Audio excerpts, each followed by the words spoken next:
So are we live yet? Yes. Okay. Okay, good evening, everyone. Welcome to the September 16th, I believe, regular meeting of Newark Board of Education. Meeting is called to order at 6:30. Ms. Gutierrez, roll call, please. Member Hill? Here. Member Grindal? Here. Member Nguyen? Here. President Zhang? Here. All present. Moving on, approval of the agenda. May I get a motion to approve the agenda as it is? I move to approve the agenda as is. I'll second. Okay. Yeah, I hit that little button. I don't know if you guys can see it. So requesting to speak. Oh, actually, it's not showing up here. Okay. So I'd like to table item 1112, Apex Credit Recovery. In our last session, we made a request as a board that we were going to have certificated teacher perspectives shared before we take an action on this, and I don't see that as a part of the presentation, and so I'd like to table that until we can have certificated representation. Superintendent, you want to reply? Yeah, thank you. We do intend to have the teacher perspective in the presentation and share out teacher accounts and testimonials. So we're having the NTA come in and present the teacher perspective? No, NTA is not coming. There's teachers. Aren't they the voice of the certificated teachers? They represent a labor organization, yes, but my understanding was that was not the request to have NTA here, but rather to have teacher perspective. Yeah. We said we want teachers to be here. Yeah, so we're going to cherry pick who comes in and participates versus the official voice of the certificated body of certificated teachers. Well, just like I think that NTA represents the labor organization. So it represents all certificate. It represents all the teachers, correct?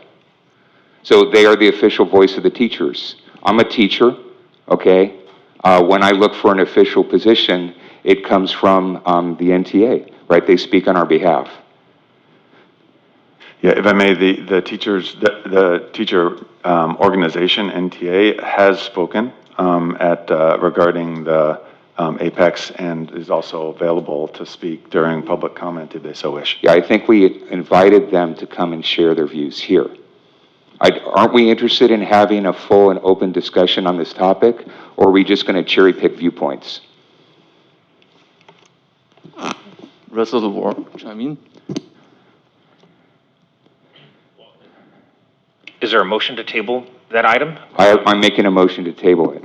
At this point, currently, there is a prior motion for the approval of the agenda. I wasn't allowed to speak. I was trying to hit the button, so I think we need to consider that. I understand. The people that Okay. made the motion at this point would need to withdraw their motion if they so please. So anybody want to withdraw the motion to approve the agenda? No. So are you going to withdraw your second? That's a moot point if the first doesn't withdraw it. Okay. So proceed to voting. Member Grindal, how do you vote? Yes. Member Hill? No. Member Nguyen? Yes. My vote is yes. Motion carries with 3 ayes. Agenda approved.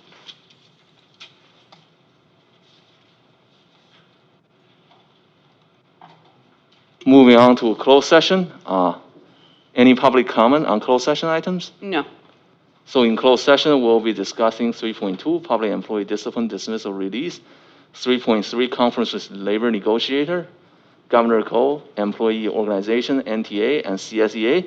3.4, conference with labor negotiator, employee group, NUMA, unrepresented supervisor, and contracted management. 3.5, conference with legal counsel, anticipated litigation. 3.6, and we'll be coming back to open session at around 7:30. Thank you, everyone. I will see you in 1 hour.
Again, we're back to open session.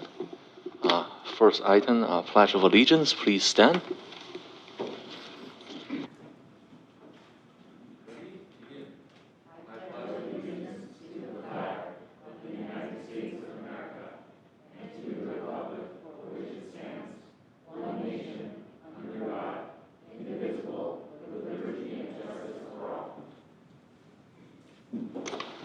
Thank you. Report of closed session actions. No reportable action has been taken in closed session. Next item, employee organizations. Ms. Gutierrez. We'll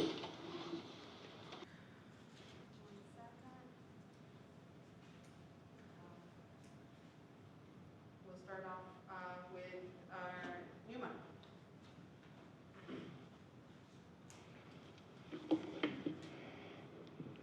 Yeah. Good evening, President Jun, Board of Trustees, and Executive Cabinet members. NUMA wants to celebrate with all of you Hispanic Heritage Month to recognize the achievements and contributions of Hispanic American champions who have inspired others to achieve success. Our city includes community members of Cuban, Mexican, Puerto Rican, South American, Central American, and those of other Spanish cultures or origin. We celebrate all of our family members from such diverse cultures. NUMA team is also continuing to work hard at ensuring we are taking steps for our own professional growth and reflection. We have undergone additional trainings on the evaluation process for educators, support staff, and management for those that oversee other NUMA members. We have been working collaboratively with community members and various district leaders to provide additional feedback regarding the allocation of ESSER 3 funds and making our schools as safe as possible for our returned students. We also want to highlight the benefits of having our students back to school and meeting our unfinished learning needs. Thank you. Thank you. Next speaker. The other one is from NTA, and it's a virtual call. 1 second while I unmute them.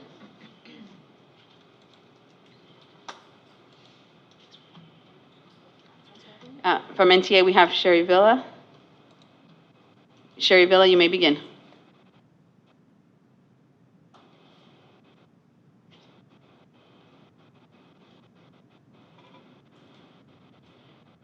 Sherry, can you hear us?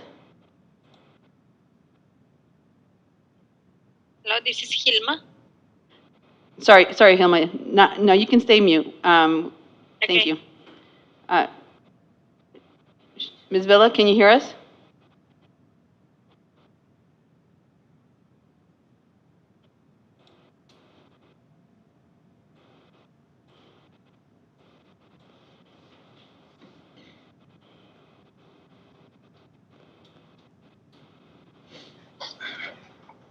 Hello? Hello? Yes, you may begin. Oh, thank you. Sorry about that. Okay, let me get myself situated here.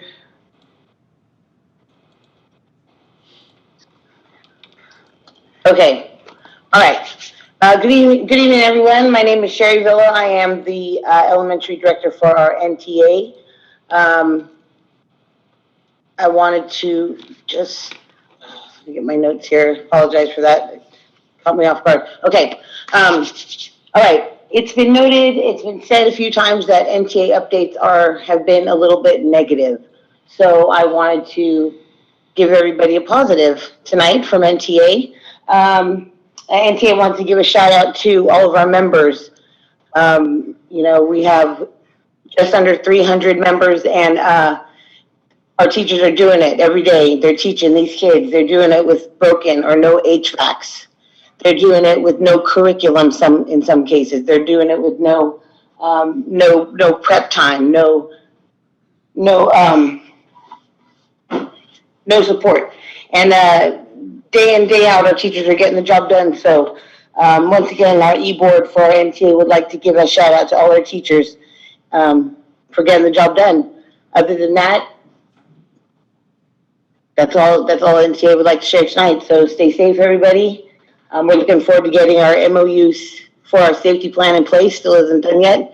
But other than that, stay safe, everyone, and thank you. Thank you. Next speaker? That's it for our employee organizations? Okay, thank you. Moving on, recognition and celebration, school spotlight, Birch Grove Primary, Superintendent Triplett. Thank you, President Jun, and good evening, board members and community and staff. We are very excited to kick off this year's school spotlights, and we have Principal Ditto here with us from Birch Grove Primary. And so as you recall, we will do at least one school spotlight per month. And what perfect school to start with, Birch Grove Primary. So I'll turn it over to Ms. Ditto. Okay, good evening again, and thank you for this opportunity to spotlight Birch Grove Primary School. We are a safe, inspiring, and innovative learning community for our smallest bulldogs in the district, TK to second grade. So a little bit about BGP and our academic success. We wanted to share with you where we would typically expect to start using our 18-19 data, which was the last full year that our kids were in person. So as you can see, our kids came in, and if you look at the RTI triangle or the MTSS triangle, a majority of our students came in approaching standards or at tier 2, and about 6 to 8% at risk. As we go through the year, we would typically end our year much closer to having proficient students and much fewer students in that tier 3 or high risk area. When we took our baseline data for this school year, you can see that we're starting off with unfinished learning, which is to be expected after what we've been through. So this is where we're starting this year. Our goal is to still get back to this, but knowing that we're not starting quite here. So this is going to be the focus of our small group instruction, whole class instruction, and targeted intervention this year. What are we doing for our Bulldog Scholars? We're implementing the curriculum that has been approved and adopted by this board, our Readers and Writers Workshop, Big Ideas Math, Studies Weekly for Social Studies, and our Science FOSS kits. And we wanted to show you what it looks like to have the kids back on site and in classrooms. So student work, the kids are here. Yes, we're a little bit distanced. We're using carpet squares instead of carpets for rug time. We are working in smaller cohorts of students as they are doing projects. And you'll see a lot more individual materials, less sharing of materials. However, the spirit of being back at school is definitely palpable. Some exciting events we have going on. We have changed from coffee with the principal to Monday Cafe as part of our virtual last year. It was so successful that we're going to keep doing it as an evening event this year. Birch Grove Primary will also be participating in the Great Shakeout as our earthquake drill in October. And we have moved our PTC-sponsored virtual walkathon to November. That's our biggest fundraiser. It's a great, fun event, even if we're doing it virtually this year. And you can see some of our kinder students doing some spatial awareness work with puzzles. They love their puzzles. We've worked up from 2-piece puzzles to now we're doing 6 and more piece puzzles. Our foundational focus at Birch Grove Primary is really about the citizenship and what it means to be a student at school. So we do have our positive behavior intervention and supports. We're implementing Character Strong this year. And I just wanted to take a moment to show you some of the fun things that, yes, we are doing multi-step directions, we're doing the academics, but we also want to make sure that there's joy in the classroom. So one of our kinder classes does a dismissal dance on Fridays. It's a lot of fun. I'd invite you all to come and dance with us. Our announcements every week go home to families as well as in the classroom. Students are writing a joke of the week and submitting that. They're hilarious. The one featured for you tonight says, "Why did the basketball player feel so cool after the basketball game? Because he had a lot of fans." That was one of our second graders from room 24. And we're highlighting our character trait of the month, both for BGP and district-wide through our Character Strong program. One of the amazing things that we are a part of this year at BGP is a grant through the Hearts Professional Learning Institute. This was a $1.4 million grant funded through the Chang Zuckerberg Initiative. It's a multi-year journey where we are going to be looking at how to have sustainable school environments that are trauma-informed, trauma-informed, healing-centered, and adhere to racially just practices in schools. This was a competitive grant process where we had multiple levels of application and interview, and only 5 schools in the country were granted this opportunity, 3 elementaries, 2 middle schools, and BGP in Newark is one of those. For the board's pleasure, there is a video of Dr. Dorado explaining what the Hearts principles mean. And I'm not going to play it for you because it's about 35 minutes long, but her passion in the program, and she is one of the leads of the grant as well. So it's really an impactful speech that she gives, but also sets the foundation for the work we're going to be doing for over 2 years at BGP. And we are back. We continue to be Bulldog strong and welcoming all of our visitors, yourselves, board members, executive cabinet, and most importantly, our little Bulldogs back to school. Thank you, and I'm here for any questions you might have. Thank you, Principal Ditos, and thank you for the hard work and leading the school in such a difficult period of time when we're all at home. Any other discussion from the board? Member Grindal? Just want to thank you for the excellent presentation. Appreciate it. Thank you. Member Nguyen? Congratulations on the grant award. I think that fits in with our social emotional learning that we're implementing, and that is amazing for BGP to be selected. So congratulations on your team and all the hard work that you guys put into securing the grant. Thank you. Thank you and congratulations. Okay, thank you. Have a great rest of the evening. And if I may, President Chen, I'd just like to say I had a good fortune to visit BGP last week with Ms. Ditto. We visited some classrooms, and I can attest to just the amazing instruction that's happening there, I think, every day. So thank you, Ms. Ditto, for all you do to lead, and thank you to your teachers and staff. They make it very easy to brag about this school. Thank you. Thank you. Next, public comment on non-agenda items. Ms. Parks?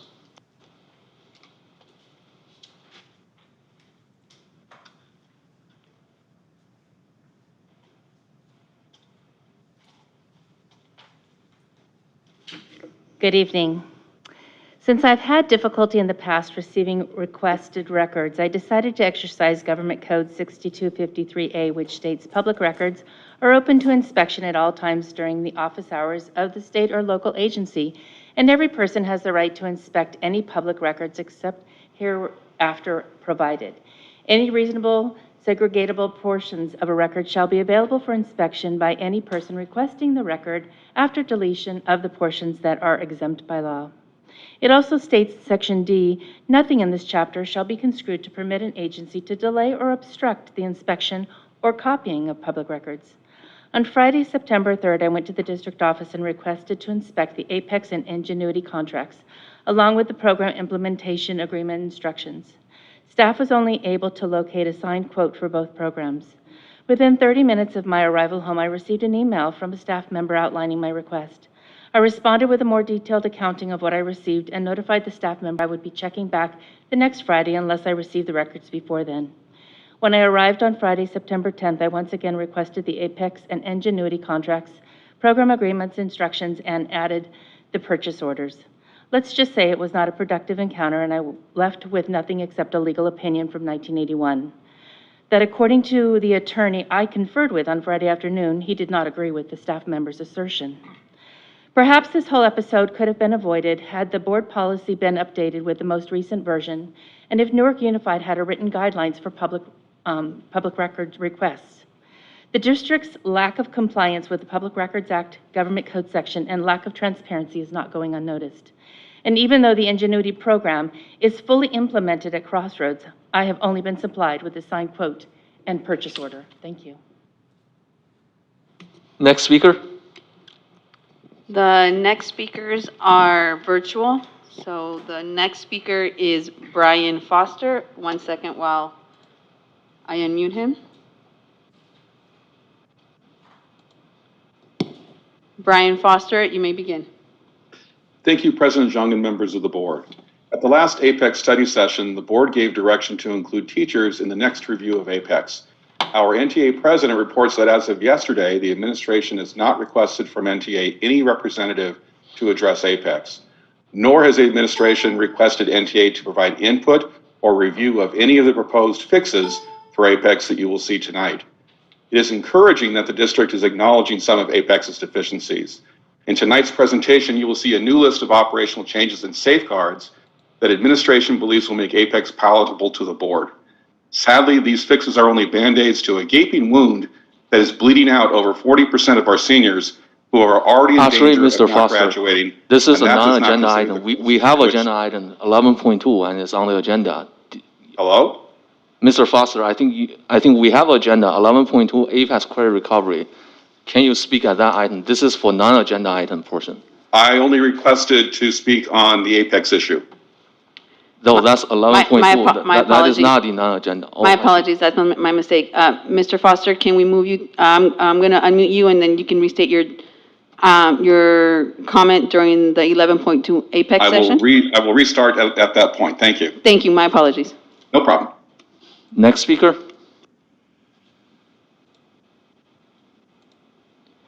Our next speaker is Elisa Martinez.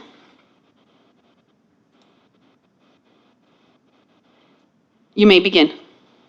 Thank you. Good evening. My name is Elisa Martinez. I'm a parent of 2 NUSD students. First and foremost, I wanted to thank the board and staff for getting our kids back to school. I appreciate the school leadership team's ongoing efforts to communicate with us and to keep us informed. I especially want to shout out to all administrators, staff, teachers that are out in front of our schools directing traffic during drop-off and pickup. If you've been out there, you know that this is no easy feat. So thank you so much for doing that. Secondly, as many of you know, today is 16 de septiembre, Mexico's Independence Day. But we should also acknowledge that Honduras, El Salvador, Guatemala, Costa Rica, and Nicaragua celebrated their Independence Day yesterday, and Chile's will celebrate on the 18th. Because of this, September 15th through October 15th has been designated nationally as Hispanic Heritage Month. Given that NUSD students represent over 50% of the student population, I was surprised at not seeing a resolution reaffirming NUSD's commitment to serving our Latino students and families on tonight's board agenda. Our Latino students have been historically underserved, and we cannot become complacent, and with this in air quotes, just because we speak of diversity, equity, and inclusion. I would like to see a resolution that makes some tangible commitments to supporting the Latino community as in continuing the work that started with the board a couple of years ago during the Latino Summit.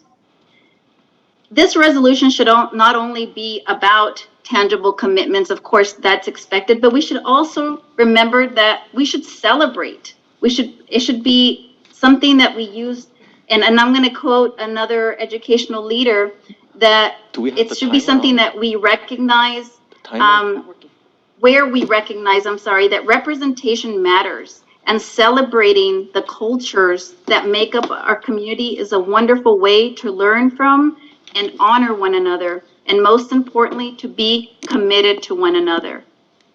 Thank you very much. Thank you, Ms. Martinez. Next speaker. The next speaker is Eric Tam. 1 second. Eric Tam, you may begin. Hello, can you hear me? Yes. Okay, perfect. Good evening, board members. Board, I wanted to speak on the HVAC revelation from last session. Ms. Dela Cruz replied, and I quote, "When we were reopening, the focus then was looking at the ventilation and to make sure we had the fans on. So it was a totally different assessment at that time. And when we said that the HVAC units were functioning, it was and that the air and ventilation was on versus the air balancing project, which Metin and his team did recently. Totally different," end quote. Board, NUSD only knew if the HVAC fans turned on and off during the reopening, April 29th to June 2nd. Did they not know? They did not know how much outside air circulation was in our classrooms, which is the key metric to measure COVID safety. However, how many times did Dr. Triplett communicate this message? We've tested the HVAC, we're going above and beyond with MERV 9s, and we have lots of NBPI. Example, March 9th, he said, end quote, comprehensive assessment of all our systems. March 14th, he said, end quote, we are running regular assessments of our HVAC systems, mechanical assessments and electronic assessments. We are conducting preventive maintenance on every system every day. Board, how many teachers and parents pleaded to you to take action in March and April? They pointed to HVACs not working, asking for air balancing and IAQ test, and they even went onto the roof to take photos of 7 units that proved there were issues. Yet, not once did the board take action. The district continued their party line. We did the assessments, we go above and beyond, and we have really expensive NBPI units. So what did we learn from the actual air balance report? In every school certification letter, it states, most of the older portable units do not provide code minimum outside air when the equipment outside air damper is fully open. I repeat, code minimum. Slide 5 describes the many additional issues with our HVAC and were reported in July of 2021. Mr. Metin confirmed portable remedial work was completed in September of 2021. Board, you voted to bring staff and kids back on April 15th. NUSD did tell you the truth about doing HVAC assessments and check the box. They just forgot to mention they didn't know how safe the air was for staff or kids. Board, you need to be asking, if we knew our HVACs are old, why did NUSD choose not to commission the air balance test earlier? Why did it take 2 downvotes from NTA? Why do we rule out MERV 13 filters when a simple test could prove otherwise? Most importantly, who came up with this plan? We bought expensive, unproven technology first, purchased industry standard HEPA last, and only commissioned testing after the students came back? Board, here's the most ironic thing. Needlepoint bipolar ionization systems cost $360,000. Proper air balancing tests. 30 seconds. We can use the MERV 13 filters, and purchasing all the Austin air HEPA purifiers only cost $380,000. NUSD checked the box and communicated many times that the HVAC units were assessed. Again, the mantra of just trust us. How do you expect staff and parents to trust you when our pleas to keep our kids safe go ignored? Thank you. Thank you. Next speaker.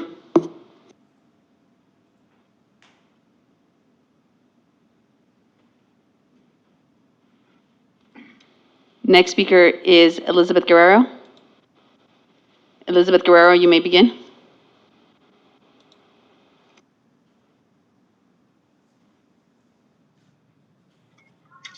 Hello, can you hear me?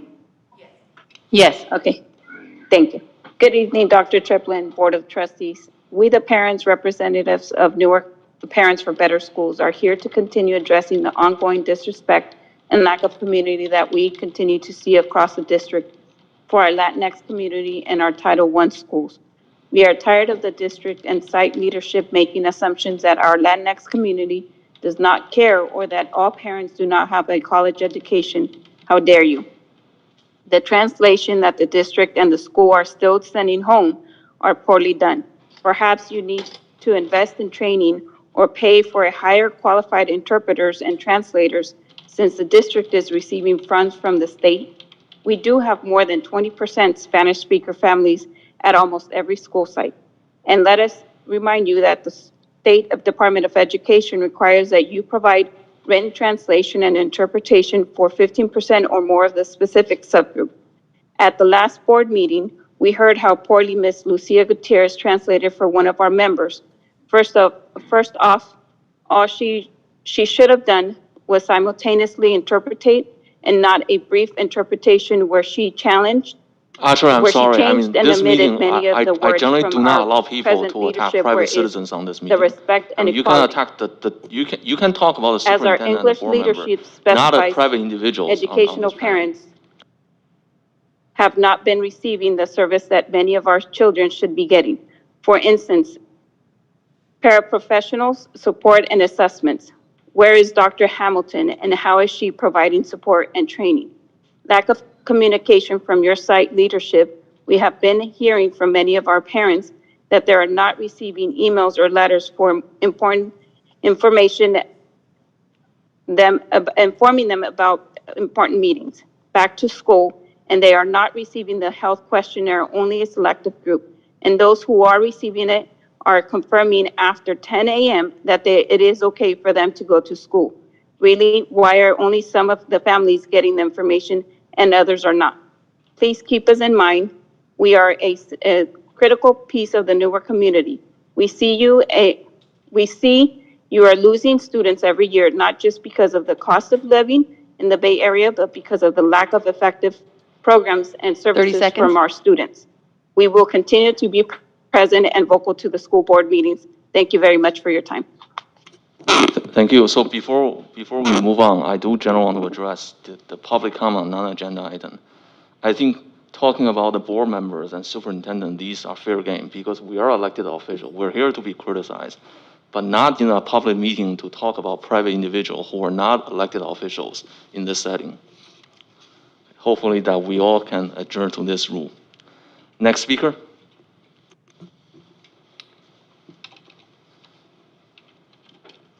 The next speaker is a Spanish speaker, and to avoid any improper translation or interpretation, I am going to have our translator hear the message and then translate it afterwards.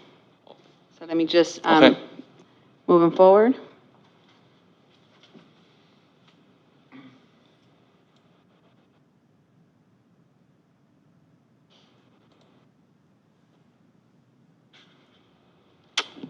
Ms. Guevara, if you can hear me at this point, can you become a panelist?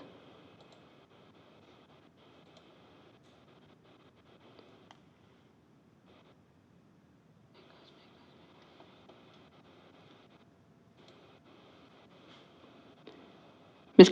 Guevara, can you hear us?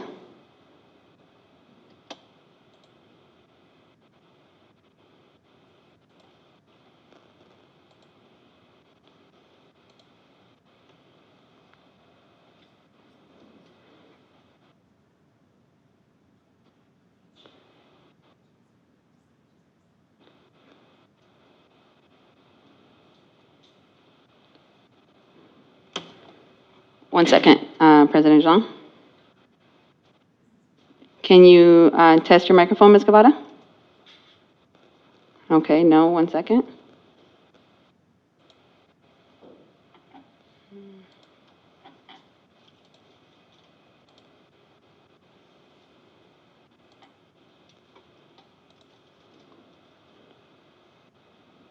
Can you try again? Okay.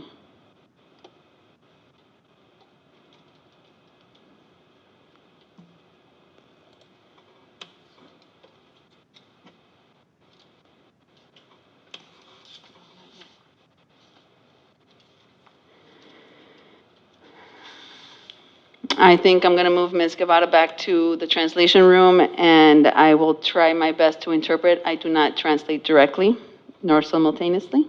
Is that okay with the board? That's okay. What about the rest of the board? I'm okay with that. Okay, Ms. Guevara, I'm going to put you back into the translation.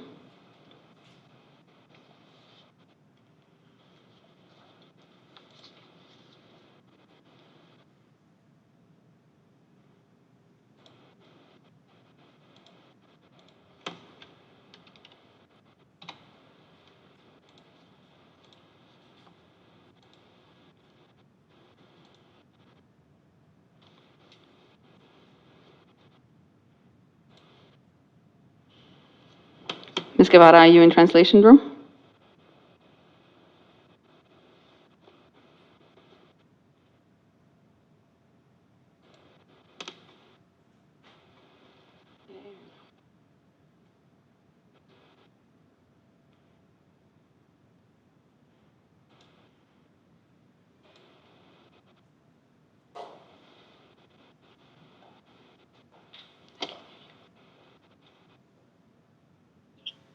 you hear me now? Yes, we hear you. Okay, now I'm in the Spanish. Okay, perfect. I don't know why I can't switch to the English. I don't see, you need to send me the request to switch. Can you switch right now? Me, in the English. Can you hear me? I can hear you. Okay, so now I guess I can. So you can translate. Yeah, but I need to be able to hear the speaker from the Spanish room. She'll be in, you'll hear her. 1 second. Okay. Okay, so our speaker. Can you please tell her to please speak not so fast, because then she won't give me time to translate, because sometimes they speak really fast. Thank you. I will, so the next speaker is Mónica Quiroz.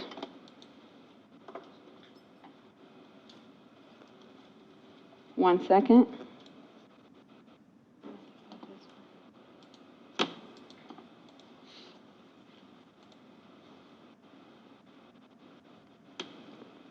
Mónica, puede empezar. Buenas noches, doctor Triplett y miembros de la mesa directiva. Como representantes Hold on, Hilma. As an interpreter, as a Sorry, Hilma. Is it possible for you to listen to the entire comment and then afterwards interpret it, please? Okay, but she needs to stop. She needs to stop her line of thought. Finish her line of thought, so I can translate that. Okay, señor. Okay, I will wait, but she needs to finish a line of thought so I can translate that thought. Okay, entonces, señora Quiroz, en este caso le está pidiendo que después de cada oración, por favor, haga una pausa para que la señora Guevara pueda traducir. ¿Sí es posible? Sí, está bien. Gracias. Buenas noches, doctor Triplett y miembros de la mesa directiva. Good evening, Dr. Triplett and board members. Como representantes de Padres para Mejores Escuelas en Newark, As a representative of the organization Parents for a Better Schools in Newark, estamos aquí para continuar abordando la falta de respeto y la falta de comunicación we are here to address once more the lack of communication and the lack of consideration que estamos viviendo constantemente en todo el distrito para nuestra comunidad latina. that we are experiencing throughout the district for our Hispanic community. Y los estudiantes socialmente desfavorecidos And our students who are hemos estado preguntando a las diferentes escuelas cuándo los comités del Consejo Escolar, ILAC y DILAC van a tener sus reuniones en Coyote Hills, Lincoln, Music, Schilling y Crossroad, pero nadie parece proporcionar ninguna respuesta. So we have been asking when will the organizations ELAC and DILAC will have their initial meetings and in the different schools, but we have not received any replies or answers. Por ejemplo, muchos padres de Coyote Hills Many parents from Coyote sienten una Hills gran desconexión feel disconnected con la directora porque ella no ha tenido ninguna reunión with the principal because she has not held any meetings para presentarse y dar la bienvenida al personal. to introduce herself and to welcome everyone, all the employees or staff. El regreso a la escuela no fue muy exitoso. Back to school night was not very successful. Algunos maestros no proporcionaron interpretación para nuestra comunidad latina. Some teachers did not offer interpretation services for our Hispanic community. El jueves 9 de septiembre, On September 9th, el distrito programó una reunión de padres en Music the district planned a parent meeting at Music a las 6 p.m., at 6 pero p.m. solo algunos de nosotros, los representantes de DLAC, fuimos notificados a las 8 a.m. del día de esa reunión. But only just a few were notified, only the representatives from ILAC. ILAC dijo, ¿verdad? Si queríamos asistir, debíamos confirmar nuestra asistencia antes del mediodía. And we did not get notification until 9 a.m. of the day of the meeting, and we had to confirm our participation by noon. Una vez más, si esta fue una reunión de padres, ¿por qué no informaron a todos los padres? Once more, if this was a parent meeting, why were not all the parents notified? Y la hizo virtual en lugar de en persona. ¿Dónde está la transparencia y equidad? And this meeting was virtual rather than in person, so I am asking, where is the transparency? Doctor Triplett, nos gustaría recordarle todas las promesas que hizo el año pasado. Dr. Triplett would like to remind you of all the promises that you made last year. 1. Dijo que la comunicación iba a mejorar y los servicios se iban a dar a la escuela Coyote Hills. 1, you said that the communication was going to improve and the services that were going to be provided through the school Coyote Hill. También que la directora que contrataron es de alta calidad. Como Also, you antiguos said padres that de Brown, the principal that you will hire will be of high caliber. siempre tuvimos comunicación, apoyo continuo de la directora. We always had continuous support from the principal. Aquí la Birch, lo que nuevamente nos gustaría preguntarle, What we would like to ask her, ¿qué factores se consideraron para las asignaciones de los directores? well, what we like to ask here is what were the factors that determined the hiring of a principal, ¿Y por qué aquí la Birch ya no está en el distrito? and why Aquila Bird is not in the district? Ella fue una de las directoras más efectivas que llevó a nuestros puntuajes She was a leader that helped us to raise our points or rates en exámenes estandarizados de artes del lenguaje y matemáticas. in standard exams for math and language arts. Brindó capacitación a todos nuestros padres de ILAC She also offered training for all of the parents in ILAC, y se aseguró de que se cumplieran todas las necesidades de nuestros estudiantes. and she made sure that our students had all of their needs were met. Hasta ahora, aún no hemos recibido una respuesta, Dr. Triplett y miembros de la mesa directiva. To date, we have not received an answer, Dr. Triplett and board members. Gracias, ¿Cuánto el más tiempo se vamos a acabó. esperar? How Gracias. long are we going to wait? Gracias, señora Quiroz. Gracias, señora Sí. Mónica.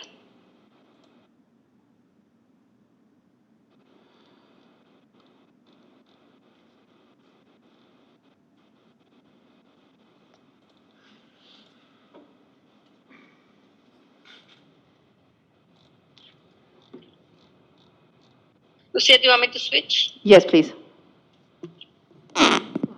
Next speaker.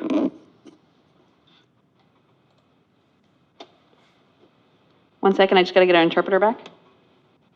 Yeah. Okay. Perfect. The next speaker is Ann Chung. 1 second. Ann Chung, you may begin.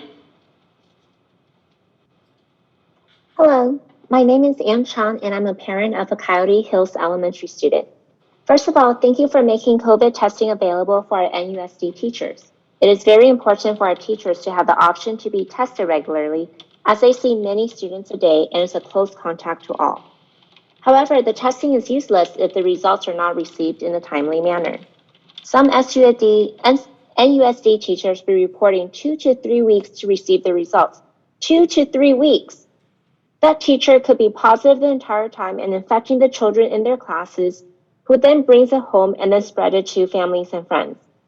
I'm here to implore you to please find a way for these tests to be analyzed and the results reported back in a timelier manner. One of the NUSD teachers just informed me that she received her results within 24 hours this week, and that is awesome. I sincerely hope that her case is the norm and that all test results will return in this speedy manner. Thank you for listening. Thank you. Next speaker. Thank you.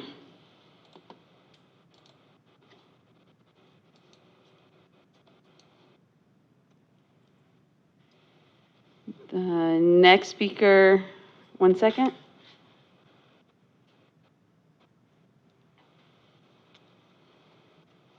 The next speaker was Claudia Pedraza and is not available. Is not logged on, so we'll move on to the next speaker, which is Angelica Ballesteros.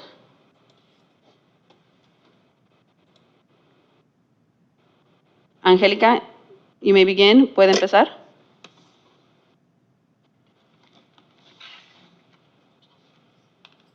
Sí, empiezo. Ya puede empezar. Buenas noches, gracias por la oportunidad. Solo para felicitar a toda nuestra comunidad hispana en estas fiestas del Día de la Independencia. Para mí es un orgullo pertenecer a México y tengo muy arraigadas mis raíces mexicanas. Felicidades a todos los países que estamos celebrando nuestras queridas fiestas de independencia. Felicidades a toda la comunidad de habla hispana. Muchas gracias por la oportunidad. Gracias.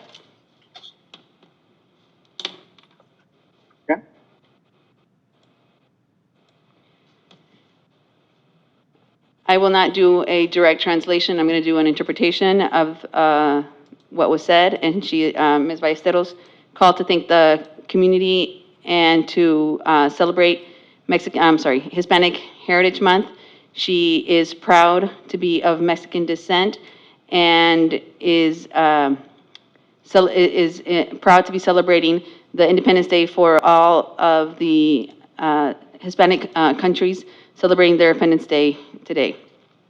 She wants to celebrate and congratulate all the Latino community within members of our community, and to speak of how proud and excited she is of this celebration. Next speaker.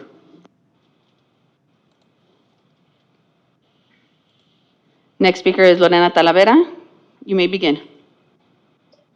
Yes, I will be doing this message in English and Spanish. Gracias por esta oportunidad también. Quiero felicitar a toda nuestra comunidad hispana, ya que como muchas de las compañeras están diciendo que estamos celebrando nuestra cultura hispana, también estoy muy orgullosa de mi cultura hispana, igual que la americana, y en este caso pues nos tocan los hispanos celebrar este mes. Thanks for this opportunity. I just want to congratulate all of my Hispanic community since we are celebrating the month of the Hispanic culture. I'm really proud of my Hispanic culture and also my American culture. And I also want to take this moment to congratulate, to validate the great effort that the Lincoln staff are doing. Thank you. Thank you. Next speaker.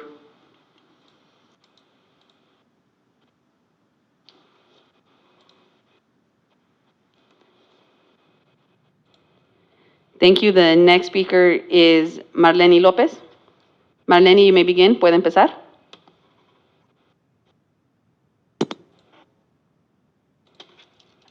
Hola, buenas tardes. Mi nombre es Marlene López. Le doy gracias al distrito y a cada uno de ustedes por el trabajo que están haciendo y por hacer mejor cada día las cosas y buscar soluciones. Muchas gracias. Que Dios les bendiga. También quiero agradecerles esta oportunidad que me dan para felicitar a toda mi gente linda, a toda mi gente hispana. Hoy en mi país también se está celebrando la independencia y es algo tan bonito poder recordar nuestra cultura y que somos hispanos y que somos gente emprendedora, trabajadora, luchadora. Y entonces les mando un fuerte abrazo a toda mi gente linda, a los hispanos, que sé que en México, Centroamérica y varios países estamos celebrando la independencia y gracias a ustedes también por apoyar a los hispanos y a nuestros niños en las escuelas también. Que Dios los bendiga, les dé sabiduría, inteligencia para seguir trabajando con los niños y con las personas y buscando soluciones a cada cosa que se presenta día a día. Que Dios los fortalezca y sigan adelante. Un fuerte abrazo. Gracias por esta oportunidad. Gracias. Next speaker. Again, I will be interpreting the message. Ms. Lopez would like to thank the district and all the staff for all their help and services that they have provided specifically to the Hispanic community and Hispanic students. She'd like to thank the staff and the district for making things better for the Hispanic community. She'd like to take this opportunity to thank and celebrate the Hispanic community and to celebrate their culture and to send the Hispanic community and Latino community a hug, because this is a great opportunity in order to celebrate the beautiful people from Mexico and Central America and everybody and all Latino people. She'd also like to thank staff for all the support that they have been given to the students and would like to see this support continue, specifically to our Hispanic students. Thank you. Next speaker.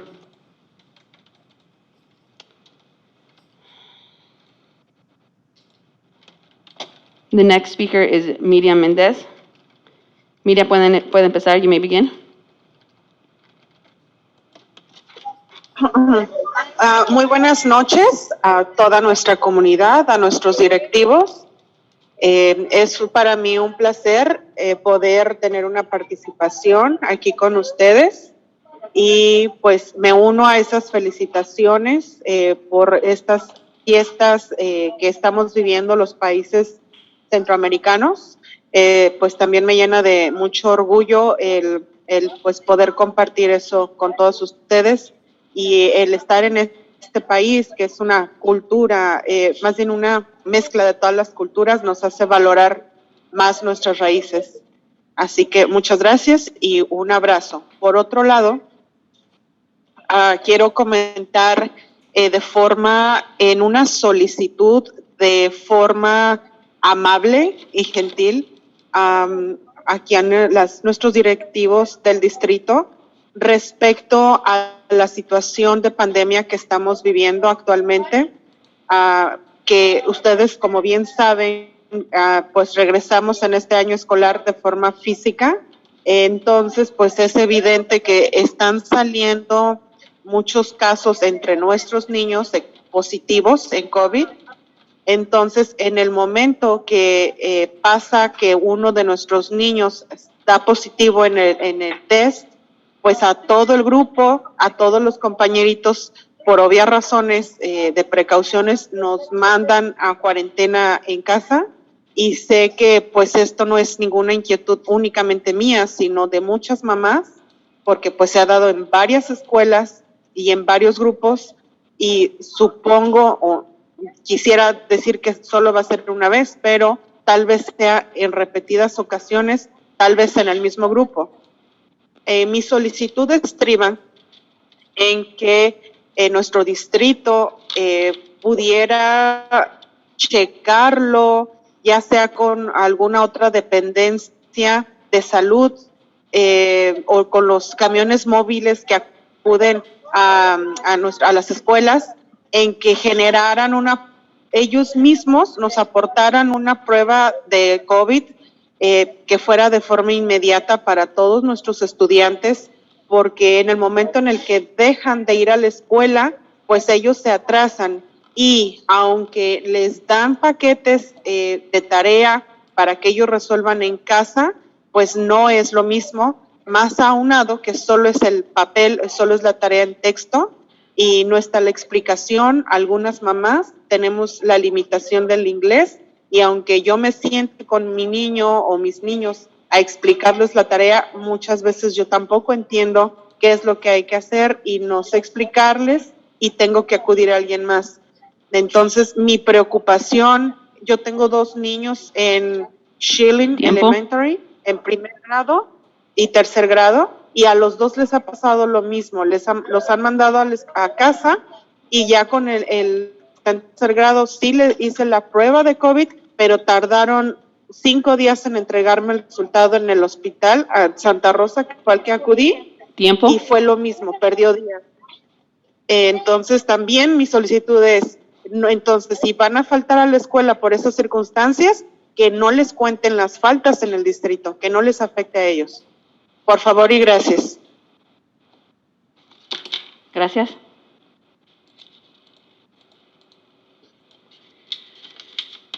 Again, I will be interpreting this one. Ms. Mendez, I would like to appreciate the district staff and would like to thank the board and the district staff for this opportunity to participate in this meeting and be able to provide a comment. She would also like to join in the celebration of Hispanic Heritage Month, and she acknowledges that she is proud to be here in this country where we can celebrate multiple cultures and be proud of her own culture and celebrate amongst others. She does have one request, and she is asking if it's related to COVID. She understands that due to classes being in person, it was inevitable that positive cases would be arising, and as positive cases arise, parents get notification, and the students are asked to go in quarantine or test.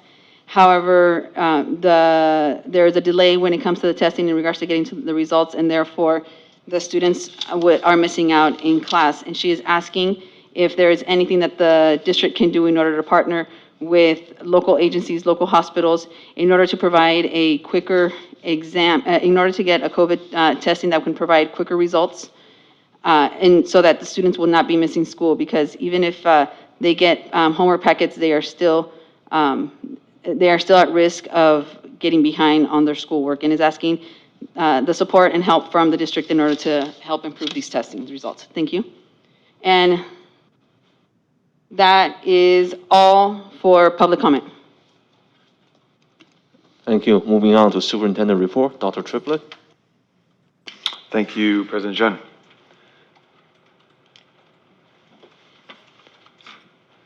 Ms. Gutierrez is going to put up the deck.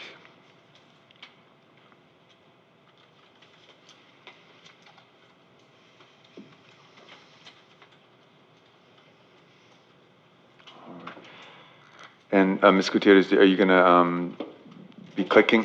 Sure, yeah, why don't we do that? Okay, so good evening, board members, again, community, staff. So I wanted to report out on a number of items this evening. I'll go to the next slide. So first, though, I would like to acknowledge and celebrate Latinx Heritage Month, or Hispanic Heritage Month. We're really excited to be entering this month and to be celebrating the richness of the Latinx culture. And I'm just going to say this in Spanish also.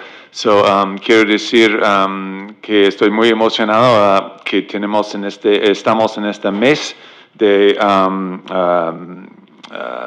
don't know how to say that in Spanish. Herencia de los latinos. Quiero decir que la comunidad latino es un parte de nuestra comunidad muy, muy importante, y también que me da mucho gusto y orgullo a servir la comunidad. So we'll start. There's 4 items today in my superintendent's report. I wanted to discuss some community engagements, recent community engagements, give the board an enrollment update, talk about some of the work we're doing to start the evaluations of all our staff, and then lastly, discuss with the board air quality index and preparation that we're doing for fire season, which we know is already in progress. So first, real quick, just wanted to give the board a sense of some of the engagements that we've been having since the start of school and since the beginning of this month. So as you know, we had a town hall COVID update, both in English, and we also had one in Spanish on August 31st to discuss with the community all the safety measures we were putting in place for this year with regard to COVID. I've met with a number of different groups. Padres Unidos, had the pleasure of meeting with them on September 1st. We did have a ESSER Summit on September 9th, and to discuss and engage with different stakeholders in the community about the ESSER 3 funds. I met with the Las Promotoras group on September 8th, which is really nice. We're going to do a regular meeting of this group of Spanish-speaking families or parents. There's been back-to-school nights. I think some of the board members have attended throughout August and September. We are just completing now all of the back-to-school nights. There's also been many different PTSA meetings, the first meetings and kickoffs. So that's been moving along, and will continue through October. And then we also, coming up are the initial SSC and ELAC meetings. So that's something that that's happening in the next month or so. And I think this is just a snapshot. I will say the schools are also conducting many other different engagements with families. So next thing I want to talk about is we are starting the evaluation process for this year. And so that's this time of year is the whole goal setting part of evaluation. So this is really part of our focus on recruiting and retaining the most highly effective staff. And so our objective for evaluation is to support the professional growth and development of all of our NUSD staff to reach their full potential. So stage one, which we are embarking on right now, is the goal setting, and we hope to be completed by the end of October. So just some of the different units that we're kicking off. One with the teachers, we have the Educator Effectiveness and Evaluation Program. We call it E-Cubed, and I'll speak a little bit more about that in a minute. We also have our NUMA Performance Evaluation Tool, and we've already engaged all NUMA members in kicking that off for the year, and they're now developing their goals for a goal-setting meeting. We've also engaged the principals in what we call the Leadership Growth and Evaluation Tool, so that's something that has been started. And then something we need to start with this board is my own performance objectives and benchmarks process. So I hope that we can find a time to do that in October. And another click again, please. Can you, yeah, just go all the way through that one. So as Ms. Gutierrez is clicking, you can keep clicking, Ms. Gutierrez is another side. There we go. So I won't go too much in depth, but I did realize that we have not had a chance to, other direction is good. There we go, thank you. Hadn't had much of a chance to discuss with the board the E-Cubed, or the Educator Effectiveness and Evaluation System that we use with teachers. And I hope at a future meeting we can have a staff report, and Ms. Ingham Waters can talk more about it. But essentially, we're really excited about this evaluation program that's been in place for a couple years. It was developed in partnership with NTA. And as you can see, the idea is that E-Cubed really focuses on growth and reflection. It's really focused on collection of objective data and calibrating across different stakeholders on that data. Multiple opportunities to observe teacher practice and peer involvement and calibration in the entire evaluation process.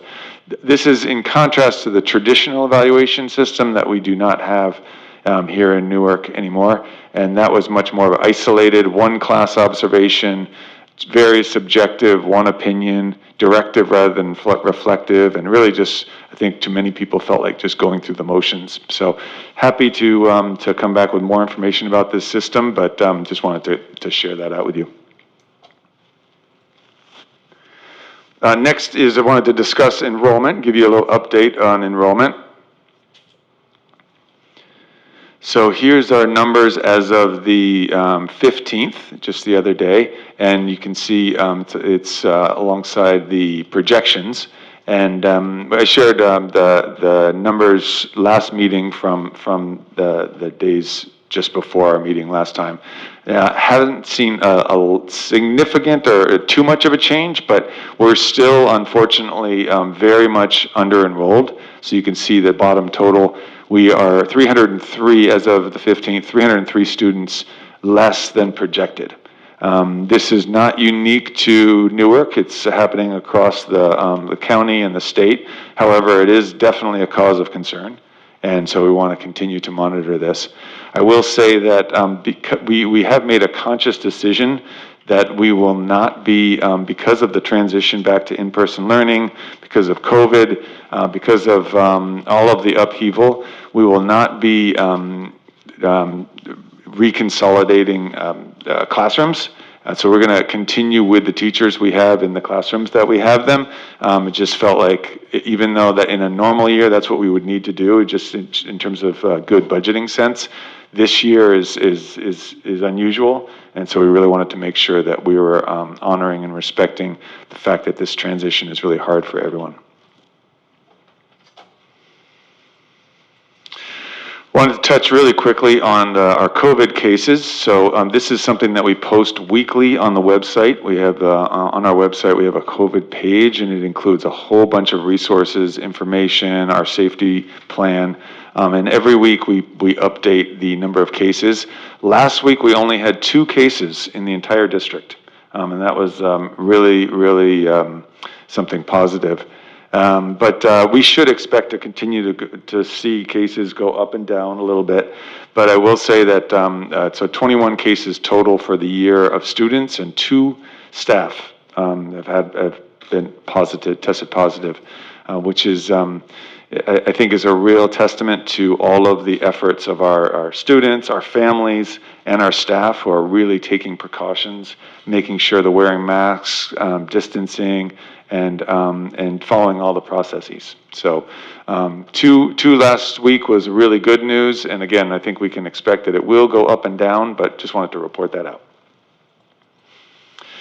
And then lastly, wanted to discuss with the board the air quality index and smoke preparedness. So of course, as we all know, we're facing fire season, and then we're facing it within the pandemic, and so that presents new and unique challenges. So I wanted to just go through some of the plans that the index that we've developed. This is still this is something that's still evolving, but we wanted to share out some of the things we've been doing. So first of all, I'll just point out, this is our board policy around air quality. I won't read the whole thing, but essentially this is a board policy that's already been in place and really articulates the need for us to be very vigilant around air quality and outdoor air quality in particular in this case, and then how we address it and making sure that we are creating the conditions for students to continue to be safe and healthy.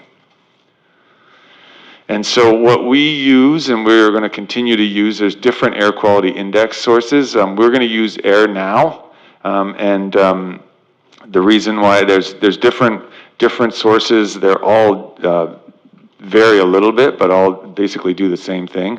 But in terms of having one consistent place where we're really monitoring air quality, we think that Air Now is the best one. It allows us to put in Newark's zip code and then get specific data about Newark. So this was from today. I just took a screenshot. The good news is today's air quality was really good in Newark. So we'll continue to monitor this daily. And then something that was put out a while ago, this is pre-COVID, but this was put out by I believe this is the CDC and I believe the EPA in partnership together. So this is sort of giving an indication and guidelines and guidance for schools within the different index zones. And so you can see green, of course, great day to be outside for kids. Yellow, still okay to be outside, but if there's a student who's unusually sensitive to air pollution, that they could have symptoms. And then it articulates down each different color, all the way down to purple, very unhealthy, where the guidelines pre-COVID were to move all activities indoors or reschedule them to another day. And so what we've done in partnership with other nearby districts, and I apologize, it's a little difficult to see, but we'll share it out afterwards. In partnership with other districts, we've been building, given the COVID situation, even more clear guidelines about each different air quality level. And essentially, so in green and yellow, I'll continue school as normal. But then when we hit orange, then we start to make some adjustments to be really sensitive to those who, number one, those who have special conditions, and then also start to really think about students not overexerting outdoors. And then you can see in red is where we take those another step further and don't have students doing outdoor strenuous activities at all. Still can be outdoors, but not exercising heavily. And then what is different than before COVID is really the suggestion now from county and state is that when it gets into the very unhealthy, that we actually have to cancel school. Given that going indoors and also has its risks, closing up all all ventilation from the outside has its risks, and so that's where we're at now.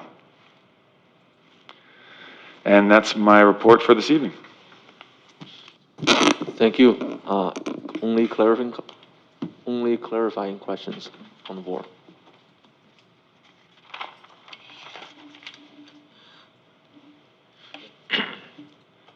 Sorry, I wanted to, my understanding is that the air quality is particularly dangerous with COVID, that it increases susceptibility to infection. Is that the reason why was that one of the reasons why the standards or the reaction was sort of intensified? Yeah, that's one of them, and then also just the issue of with COVID, the guidelines are to open up all your doors and windows to keep airflow going. And so then if we get into a situation where outdoor air is so unhealthy then we need to close everything up, then it puts us in this weird catch-22 where we're trying to comply with COVID safety, but also smoke safety. And that's why the recommendation is that we actually close in those situations. Any other board members? Thank you for the report. Next, staff report, dual language immersion program. Any public speaker on this?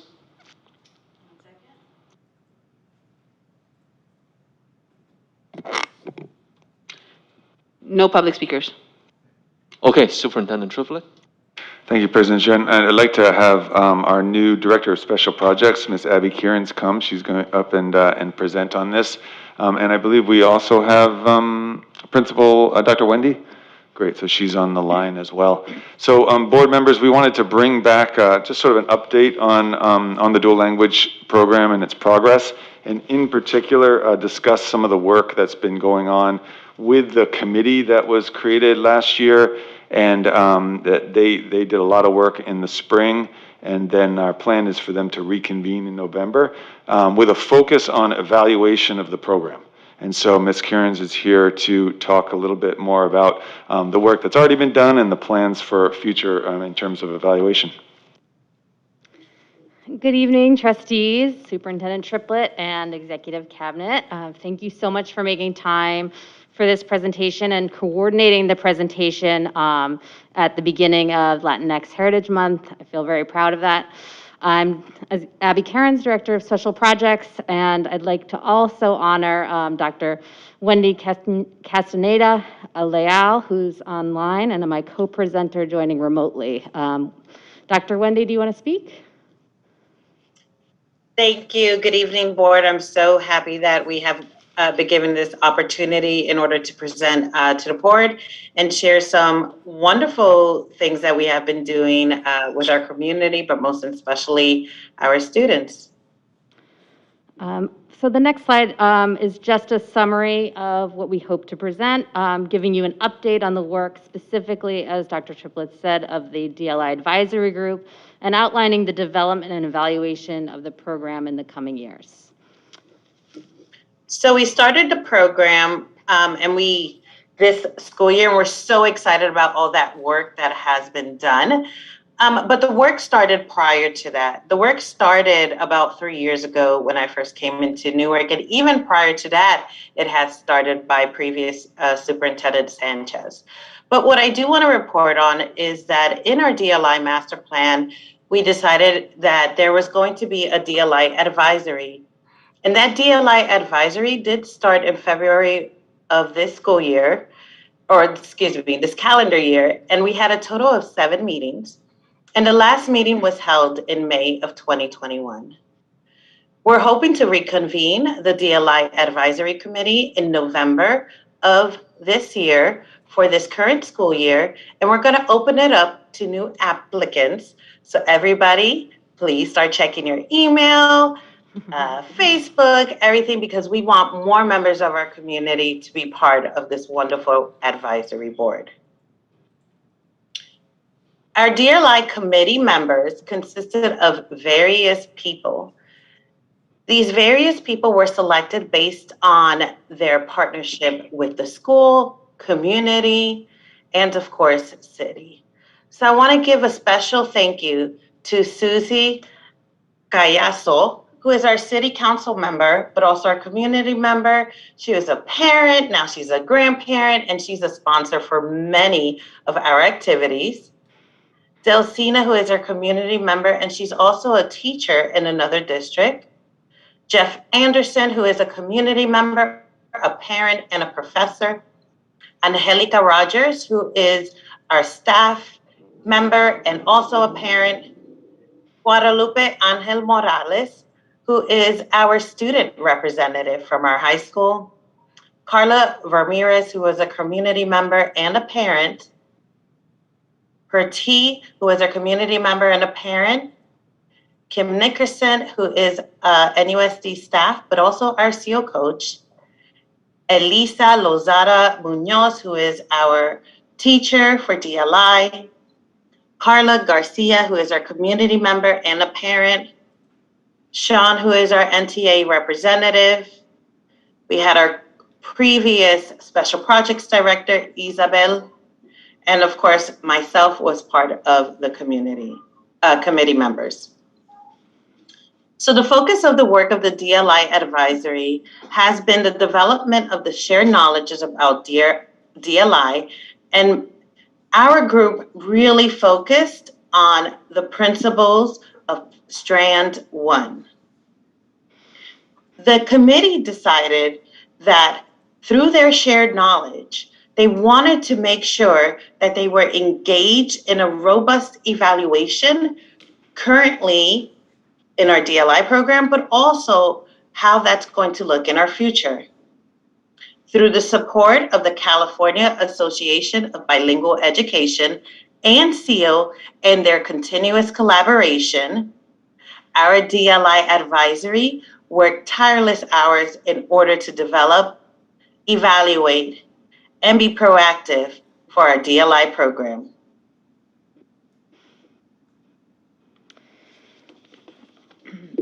So I wanted to emphasize what Dr. Wendy just spoke about, which was that focus on Strand 1 that the DLI advisory determined that they would really spend their energy and knowledge, building knowledge around. But I also want to highlight there are 7 strands to the overall evaluation of the program, so it's very deep and comprehensive. So just coming back to why Strand 1. So again, the DLI advisory did a lot of reading and knowledge development. And in that process, they determined that a focus on Strand 1 captured a lot of what they were trying to do with the planning and early implementation stages. And it really helped, they feel like, set the stage for success in all the other strands, as you see, will be curriculum, instruction, et cetera. So the program development then allows us to really focus on that. So the following slides that Dr. Wendy will go over will outline the work that was done by the committee in developing Strand 1. Thank you. So just to give you a quick overview of what our DLI program, it's completely based on our research. And you know, we have seen our benefits for our students already just with these last couple of weeks. And so we're really, really excited about these elements from our DLI master plan. And we want to make sure that the DLI advisory group also understood the value of these components. So we were able to share with them the 3 pillars of biliteracy. And we wanted to ensure that that was one of our forefronts when our DLI Advisory Committee was meeting. We wanted to ensure that they would foster and inspire an appreciation of understanding of other cultures, achieve academically in all subject areas as per district and state guidelines in both English and Spanish, and develop fluency and literacy in both English and Spanish. These pillars also support the goals for college and career readiness as defined by the state, which includes biliteracy. What research has shown that there is an increase in cognitive problem-solving skills, and students embrace cultural awareness and diversity. Their communication skills enhance, and they're able to strengthen their own perception and identity. Dual language programs help students learn in a new and effective way. And as we can see in the graph, it takes at least 3 years, sometimes 4 or 5, in order to see the academic performance increase compared to monolingual students. Our current model is a 50-50 model, and our reason for that is to not displace any of our current teachers, but also the availability of our bilingual teachers.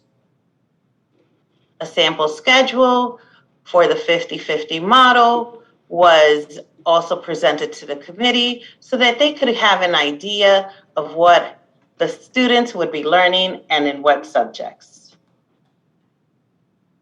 Currently in Newark, we have what's called a 2-teacher model, where 1 teacher teaches in English and the 2nd teacher teaches in Spanish. It is the same group of students, but there is ongoing collaboration between the teachers, which makes it a great opportunity to continuously implement full standards-based and relevant curriculum and culturally relevant pedagogy. Currently, NUSD has 55% English learners and 45% English-only students. We're really grateful to have such a great ratio. This is a great accomplishment for us, while other districts really struggle to find this balance. So in terms of our timeline moving forward, I know that the board and trustees would be interested in knowing how are we going to scale this program and how are we going to make sure we're checking in to see how we're doing along the way. So I'd like to offer 2 timelines here. This first timeline focuses on program development, which we've done in 3 phases. Phase 1, planning and launch. Phase 2, professional learning and community engagement. And Phase 3, sustaining and expanding. So we just outlined much of the work that was done in Phase 1, and now we're looking forward and ahead to Phase 2, which really emphasizes professional learning and community engagement. Planning units, adding a grade level each year, cultivating a new Spanish language teachers, evaluating the program and its impacts, and continuing to engage the community in the hope and the vision that DLI offers our students and families.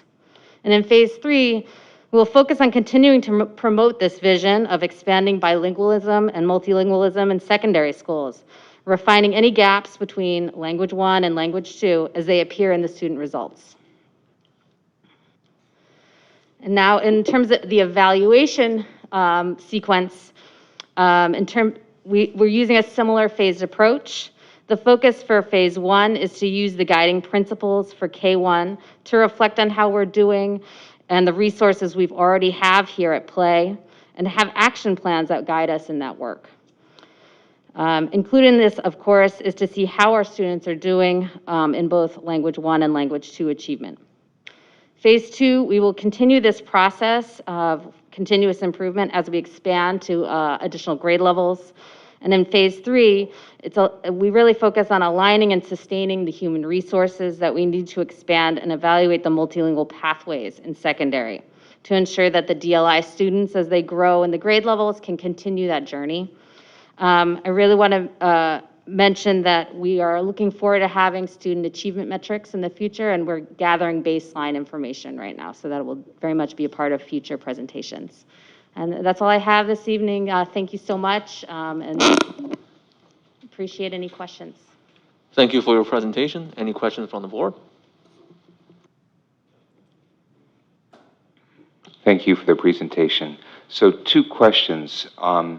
So the first question is, you've been talking about the strands. It sounds like you're, eating the elephant in bites, right? We're looking at different pieces in more depth and going sequentially. But one comment that Dr. Wendy had mentioned was that, so there are studies that show that sometimes, this can take 4 to 5 years for students to start achieving parity in terms of educational outcomes. But I'm curious if we've analyzed and looked at, how are we going to measure progress on a year-by-year basis, and what are the metrics that we're going to be using where we're going to evaluate and say, yes, it's working, or no, it's not working. So that's question 1. And question 2 is, can you tell us, because I know that there's been some flux going on, what the current enrollment is in the DLI program? I'm going to say question 2, Dr. Wendy, are you, you may be best positioned to answer that question. Sure. So for question 2, currently for kindergarten, we have 22 students in one cohort and 21 students in the other cohort. So that's a total of 43 students. And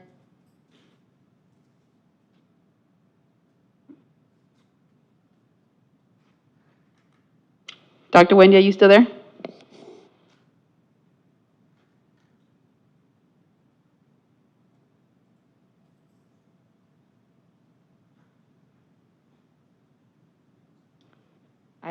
I'll try to answer question 1 as we wait for her to return.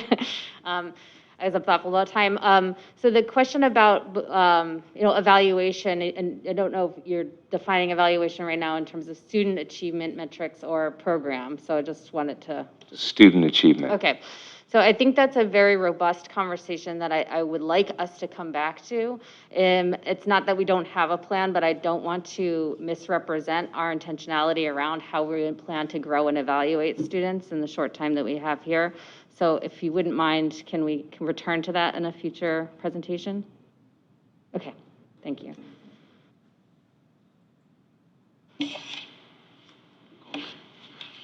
Not so much a question as a comment. I really appreciate the committee's involvement and the work that's been done. So if they're listening, or if you could pass that along to us, the board really appreciates their involvement. And secondly, we're just excited about I'm excited about this program, and I really appreciate your detailed presentation. I look forward to more. Thank you.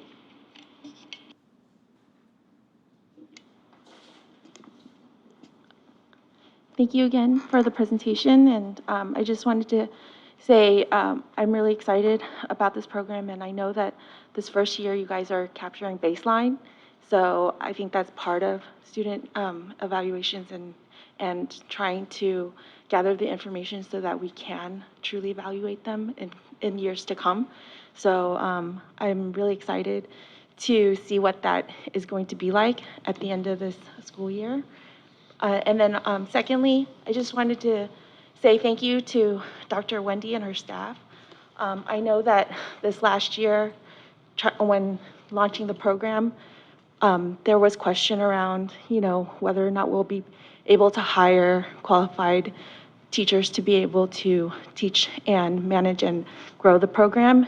And I just wanted to say that I was able to stop in and, just go through the class with her, and then also to find out that she's motivating her own staff, and she took, the BCLAD test herself and helped one of her teachers along and encouraging them. So I think that with that kind of leadership that I see great potential in the program. So I'm really excited for her and for her staff to be able to, provide this to our community. And so I think it's a wonderful effort so far. So thank you so much. Student board member, anything else? I would like to add that this is an amazing program. Coming from a Spanish-speaking household only, I really appreciate this, and especially in Hispanic Heritage Month, it's beautiful, and thank you.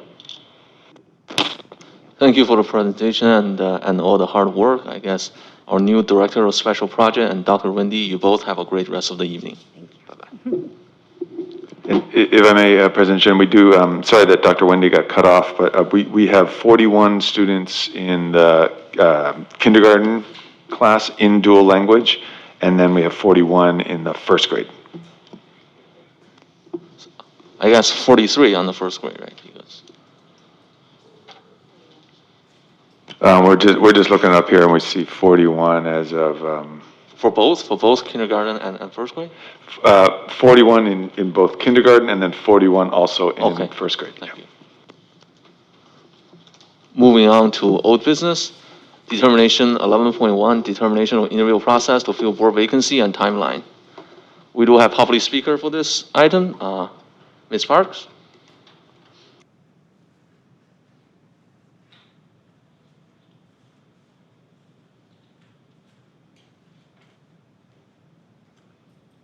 Good evening. After watching the board vacancy process be determined by the board on August 18th, and hearing there were 4 applicants at the September 2nd meeting, when I saw the board application process had been extended, I reached out to 2 board members to ask why. I was told it was due to a technicality, but without holding a board meeting, how is the application deadline extended and a letter get generated to the community from the board? I think the community deserves an explanation, and I hope you provide it this evening. Thank you. Any other speakers? Superintendent Triplett? Thank you, President Chen. So I believe we're just going to talk a little bit about the extension of the window, is that right? And then if you'd like me to briefly explain that, and then if either yourself or Ms. Gutierrez wishes to talk more about the process moving forward, that'd be great as well. So we did have we had a realization after the last board meeting when we had Member Hill requested that we go back and look at board policy, because there was a question of whether or not we had to release the names of the candidates immediately, or whether we should be waiting until the agenda is posted. And I believe the board had made a decision about it being when the agenda was posted. But when we went back to review those board policies per request from the board, we did notice that there was something in there about the vacancy needing to be posted in local media. And so although we had posted it on our website, we just wanted to make sure that we were dotting all our I's and crossing the T's. And so for that reason, we checked in with you, President Jun, and then extended the window in order to be able to post and make sure that we were completely following the board policy. I will say that, so we extended the window until this past Friday. We actually did not get any additional candidates, but because we were able to then make sure that we had posted it in the media, I'm glad that we were able to do that. Yeah, so from my perspective, so here's what happened. Roughly 2 weeks ago on a Friday, around 6 or 7 p.m., I got a call from the superintendent, was telling me after reviewing the board policy, we didn't put it into the local media. So essentially, we're at that point in violation of the board policy and possibly law. So at that point, I have 2 choices. I either do nothing pretend that nobody knows and pray nobody caught us. Or I immediate correct action, make sure we post in our local media, and then make sure we're in compliance of law. And by that definition, when you post in the local media, you have to extend the deadline for a week, because you can't post in the media and then close your application deadline. So that is the choice I have. So given that two choice, that I took the latter one, which is make sure we're in compliance of law, post it in the local media, which very soon I saw the posting in patch.com, posted by Ms. Gutierrez. So that's what happened.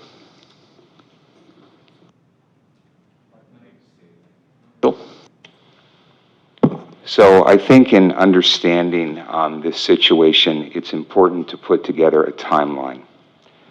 So as was mentioned earlier, when we met on August 18th, we as a board decided that we were going to put into place a 10 calendar day candidate application window commencing on August 23rd, with the candidate interview date to be set at the next regular meeting. We agreed if there were no applicants by noon on September 1st, the time window would be extended. In our subsequent regular session meeting on September 2nd, it was confirmed that 4 candidates had submitted applications and therefore the application window was closed. So you're indicating, President Zhang, that there was a discovery of this on September 3rd. Nobody on the board was notified of this. But apparently, on September 4th, 2 days after the board had met in open session and we had agreed that the application window was closed, Executive Assistant Lucia Gutierrez posted on the Patch website. No, on September 3rd. So excuse me, sir, I have the floor. Okay, please do not interrupt me. Okay. Okay? And I will be providing documentation after I finish my statement. Okay? So on September 4th, 2 days after the board had met in open session, Executive Assistant Lucia Gutierrez posted on the Patch website a, quote, letter from the NUSD board, an end quote, stating that the application window for candidates had been extended to September 10th. This was posted despite the fact that the board had taken no such action during open session and no special meeting of the board had been called to discuss this matter.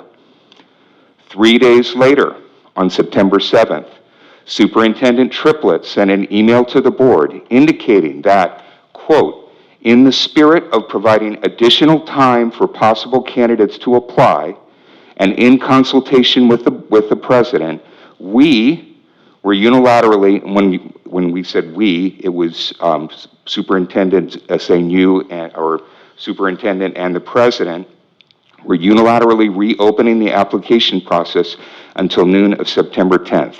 There was no mention in this letter, and I will be providing this letter, of any issue related to a failure to post in media, okay?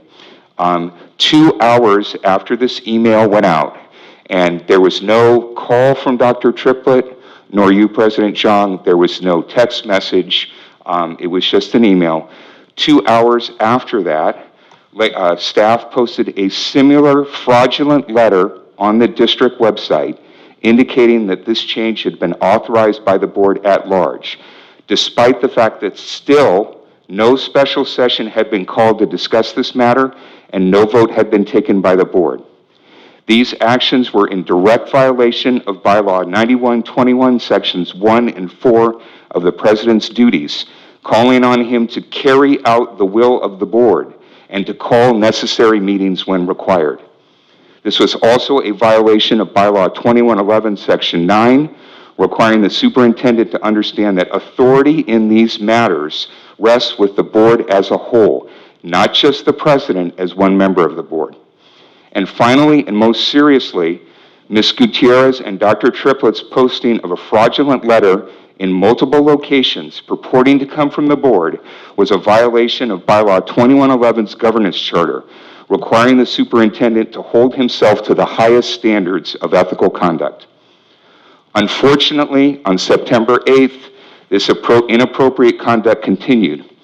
While hosting a district meeting entitled Plática con el Superintendente, Dr. Triplett began further inserting himself into the political process encouraging additional community members to come forward and submit applications for the board vacancy. This was also a violation of Bylaw 2111, Section 8, which requires the superintendent to understand the distinction between board and staff roles and respect the role of the board as the representative of the community. And the superintendent and president's September 13th refusal to disclose to me as a board member the names and applications of the board applicants, while you, President Zhang, and Member Wen have already had access to this information, is a violation of Bylaw 2111, Section 10's requirement that the superintendent provide all board members equal access to this information. These unilateral actions taken by the superintendent and the board president, per our bylaws and education code, constitute a serious infringement on the board's unit of authority over these matters, as well as a breach of duty the superintendent and president owe every member of that body. For this reason, per Government Code 360, I am calling for a grand jury investigation into Superintendent Triplets and President Zhang's willful misconduct in office. I'm also requesting that the board president step down from his position while these matters are addressed and recuse himself from involvement in the board vacancy process, as well as any investigations and actions involving the above misconduct. I also call on the remaining board members to place the superintendent on administrative leave while we conduct a series of closed session hearings with independent legal counsel to evaluate whether the superintendent is guilty of neglect of duty and per his employment contract should be terminated for cause. And finally, I'm requesting that we, the board, formally ask for Ms. Gutierrez's resignation for misrepresenting to the public that the reopening of the application process was a directive of the board. Furthermore, given that our appointment and by extension democratic process has now been tainted by behind-the-scenes manipulation, per Education Code 5091A, I am requesting the board abandon the current appointment process and call for a special election. Oh my goodness. If the board refuses to do so, I am requesting that per Education Code 5091C1, that registered voters of the district petition for the conduct of a special election to fill this board vacancy. I'm going to be handing out this information to you for your reference. I would like for you to take a moment to look at these fraudulent letters that were posted in our name, and please consider this as we make future decisions here.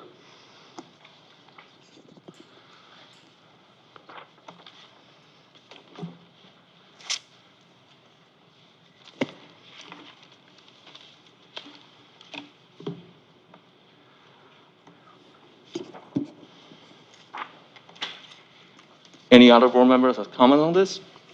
Yes, Mr. President, if it's okay. Member Gundel? I see this as really an administrative mistake that happened in terms of the posting. I don't believe it's tainted this process in the slightest.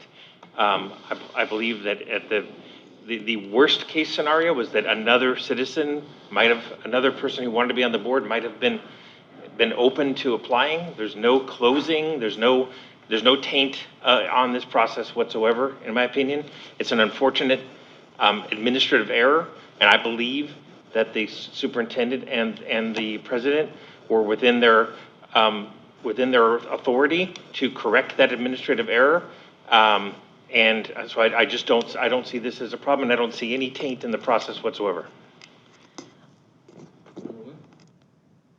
I'm also in agreement with Member Grandel. I do not feel that this process has been tainted, and President Zhang and myself were on the subcommittee to review the application, so therefore we were in our right to be able to look at the applications during that time. The applications and the names of the candidates will be released when we post the agenda, and I believe we're doing it early and not on Monday, 24 hours prior. We're releasing it this Friday, so you can look at those documents and review it then, Member Hill. But as far as yes, there may have been a discrepancy, but I do feel that Member Grandel is correct, that is in the right of the superintendent and the board president to be able to make that correction. And we did make those kinds of statements during our open session, during discussion.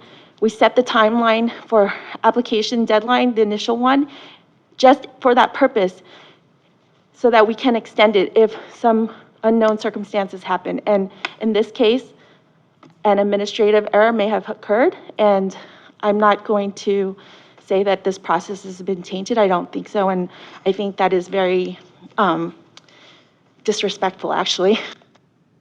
Actually, since the statement mentioned me, I just, like I said, repeat a little bit. I mean, when I got a call from the superintendent within a split of a second, knowing we're not compliant with the policy, I mean, the only choice I had is take actions, make sure we're no longer in violation of the board policy that which requires us to post in the social media. Superintendent, you want to respond to this? Yeah, thank you, President Jun. I'll just say that, the act of posting or setting up all of the administrative work is the duty of the district and the superintendent. And the board's role is to set policy, and that's outlined in board policies in the 9000s. And the superintendent and the district's job is to direct administrative actions, and so that's what we did in coordination with yourself. I'd like to make one more comment. Go ahead. So I would appreciate that all board members go back and read my statement and consult the bylaws, because I think if you do, you will see that these were unlawful acts. And President Zhang, when you were notified of this, your first action was not to make a decision. Your first action was to consult the board. Your first action was to call a special meeting to lay out what was going on and for us to be able to make a decision. And the fact that the first time that we heard about this was basically 5 days later, and it was in an email, and you will see, because I have provided Dr. Triplett's emails in this packet, there was no communication of what the issue was. It actually said that we're doing this in the spirit of providing more time for candidates to apply. It said nothing about the fact that we needed to advertise in local media. So there were multiple misrepresentations, and you and the superintendent have a responsibility. You have a duty to involve the board in this. You cannot take unilateral action. That's my final comment. Well, my final comments. This meeting today starts at 6:30. Didn't require a board vote to postpone by 30 minutes, because by law regulation, you have to do it at 6:30. So my understanding at that point is, when it comes to whether you're going to comply with regulation, there's no vote for the board. Because what's there to vote for? For continue violating the law or not violating the law? I mean, for me, that's just one choice. I don't have two choices. I have only one choice, which is immediate correct action, make sure we're in compliance with the board policies. Okay, moving on. Sorry. One last comment. One last comment. I want to take a little bit of the big picture.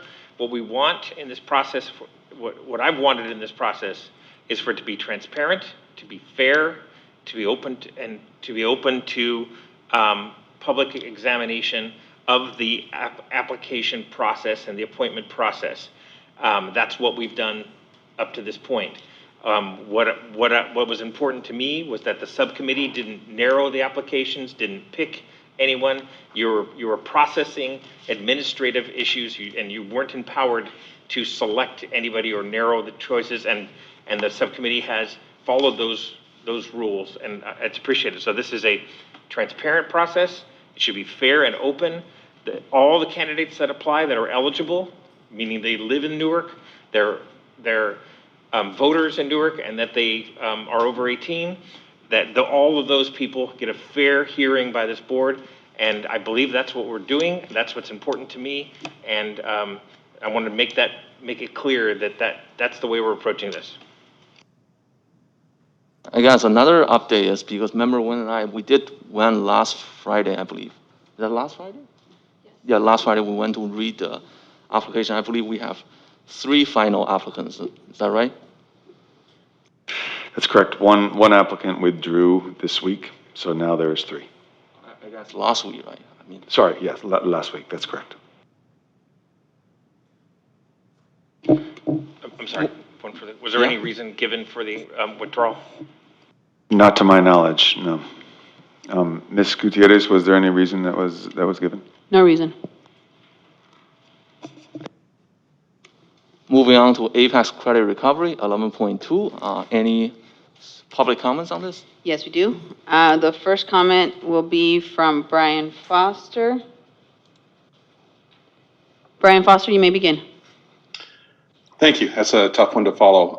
And I will hope that you heard my comments earlier. I'll just summarize the first point by saying that our NTA president said yesterday that the administration has not included your NTA partners in any of the discussions of Apex up to this point or on the proposed changes to the administration of it. Picking up from where I left off, I hope. It is encouraging that the district is acknowledging some of Apex's deficiencies. In tonight's presentation, you will see a new list of operational changes and safeguards that administration believes will make Apex palatable to the board. Sadly, these fixes are only Band-Aids to a gaping wound that is bleeding out over 40% of our seniors who are already in danger of not graduating, and that does not consider the courses in which they are currently enrolled.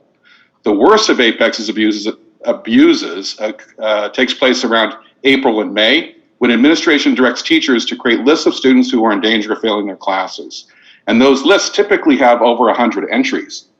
These students are not even earning D- grades and have mastered little, if anything, at all. By that time, teachers such as I and others, certainly lots of the others, have been working strenuously with these students for months and months trying to get them to make a late working test. But many students do little and count on counselors to assign them to Apex in the last weeks or days of the school year. Counselors do not consult with teachers about student deficiencies. It is the students themselves who declare to their teachers that they don't have to make up the regular work because they've already earned their credits in Apex. Students prefer working a couple of days on Apex instead of completing major work that teachers have assigned them, the regularly assigned work. In most cases, because they can copy and paste answers from Apex. The effect is to undermine all teacher authority and to make a mockery of regular classroom instruction. It also makes a mockery of merit, which is damaging to those students who work hard to earn their diplomas. There are unique situations where Apex would be an appropriate alternative. I have myself recommended Apex for a student who could not attend classes for medical reasons. But when 30 to 40% of the student body relies on Apex to graduate, we have created a diploma mill. If we are really proud of our widespread use of Apex, then let's add the word Apex to every Apex course in their transcript. Let's promote Apex on our new website and in our new public relations campaign. Perhaps instead, the Alameda County Grand Jury should add Newark to Oakland Unified's documented abuses of Apex. The two students who spoke at the last study session. 30 seconds. Last 30 seconds, you said? Yes. Okay. Just one more little paragraph. The two students who spoke at the last study session told you that online learning did not work, was not engaging, that COVID created a wasted year, and that it was hard to earn credits on Apex. If that's true, then why would the counselors assign them to even more online, self-paced, independent learning on Apex? Wouldn't they have a better chance of succeeding in real classes with real students, real teachers, and board-approved curricula? We teach core classes virtually every period, and most classes have empty seats. I myself can take in more students in all of my classes right now at no additional cost to the district. So let's get back to real instruction, real learning, and a school culture that values real academic success. Thank you. Any other speakers? Yes, the next speaker, one second. The next speaker is Elisa Martinez. You may begin. Hi, good evening, and hello again, President Zhang, Board, and Executive Cabinet. It's been great to hear that the board has started to discuss academic performance, specifically about our high school students.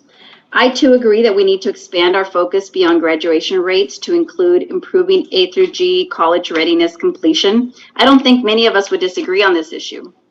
And somehow, though, the conversation took a sharp turn towards the narrative, and I'll call it a narrative, that Newark Memorial was using the credit recovery program Apex to plump up our graduation rates, and that Newark Memorial was guilty of abusing the program just like other Bay Area schools, specifically Oakland. I have been hearing these allegations from a handful of loud yet uninformed voices. By the way, printing out charts is not having the full story, and that's what I call uninformed voices. Unfortunately, some of you have bought into not only the narrative of Apex being used to increase graduation rates, but several of you have implied, actually you've stated, no, let's be blunt. I think you guys have, some of you on the board have accused our students of cheating to get through Apex courses. You made these accusations before seeing any data.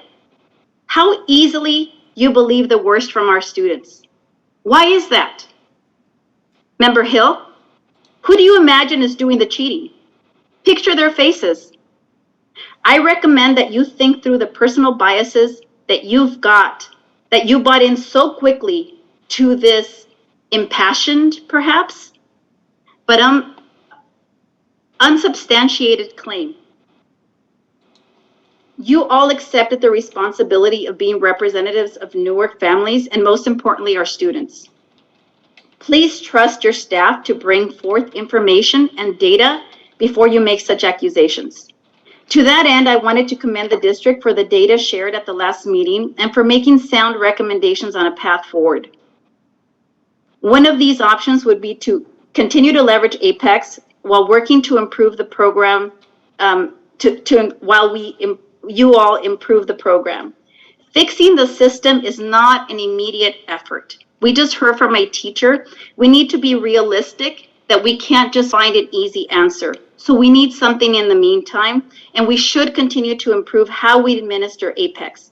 Newark Memorial students need options on their path to graduate on time because not all of our students have an easy or straightforward path in getting there. Thank you very much. Thank you. Next speaker. The next speaker is Eric Tam. Eric Tam, you may begin.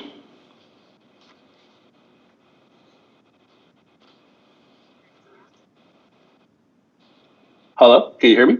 Yes, you may begin. Sorry. I lost my, hello? Okay, sorry, I'm gonna start now. Hello, board, Dr. Triplett and Ms. Pearson staff. Yeah, I just wanted to first thank you and echo member Grindles from last meeting and thank Ms. Mariana Navarez and Ms. Brittany Flores for their bravery in publicly speaking about the Apex agenda item. If I had watched the video correctly, Mr. Foster, I believe only Ms. Brittany Flores spoke against Apex and Ms. Mariana Navarez spoke for. So I just wanted to clarify that data point for Mr. Foster. After hearing Ms. Martinez's previous speaker's comments, I totally agree with her, and that's what I spoke about in the first one, the first address. We need more data, and I hopefully that the district can provide more.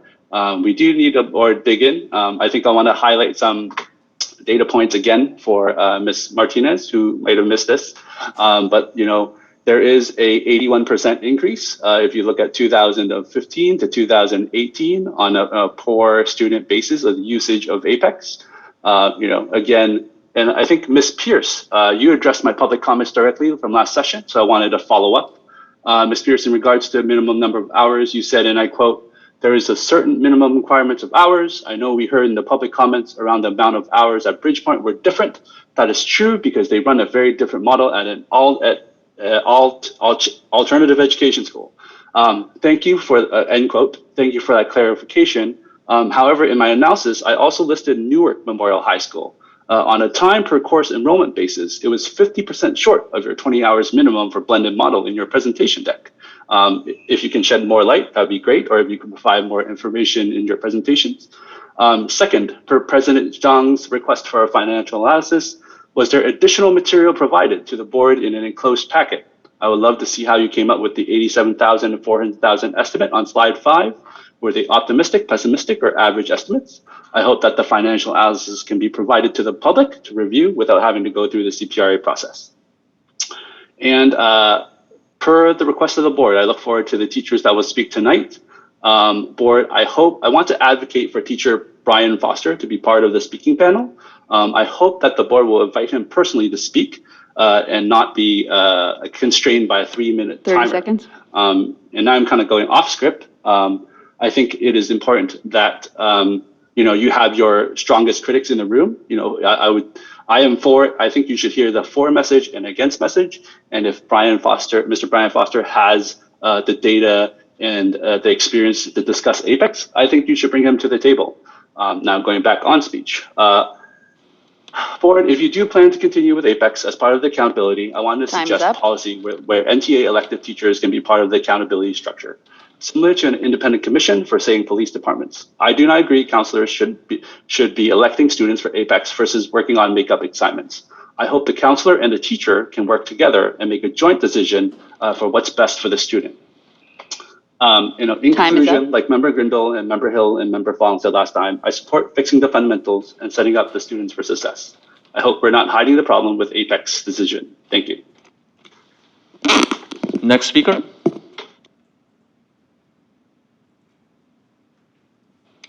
The next speaker is Maria Martinez. You may begin. Good evening, board members. I think it's great that you're reviewing the programs that you approve for the district. You should do this more often. In addition, it's important to know who you're representing and serving. You represent about 5,500 students. However, all those students will not go to a university, some of them by choice and some of them because the system does not allow them. The system tends to fail when leadership is narrow-sighted. Students may have various learning abilities or disabilities, and some need all the help they can get to graduate. Some need classes like Apex to help them graduate and be able to get a job. Others may be software engineers, project managers, or work for a city and may never need a class like Apex. But just because of your idea of the perfect student should not need Apex, it does not mean that there are not students out there who need this class.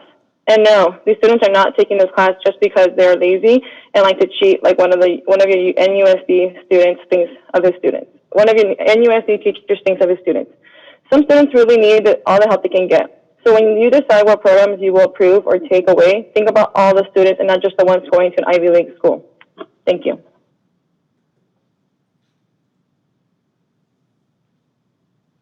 Next speaker. That's all the speakers for tonight, for this item. Superintendent Triplett. Thank you, President Jean, and appreciate hearing from the speakers. I'm going to turn it over to Ms. Pierce in a minute, but I will say I had the pleasure of visiting Newark Memorial today, and completely unsolicited, I had multiple students come up to me when they realized who I was to speak and advocate for the Apex program and how important it was for their own opportunity to graduate. So I thought it was interesting. I didn't seek it out, but I did have multiple students that did that. And so I think it's in addition to the two student voices that we heard last week, or last time, who both spoke in favor of Apex as well. Thank you. Ms. Pierce?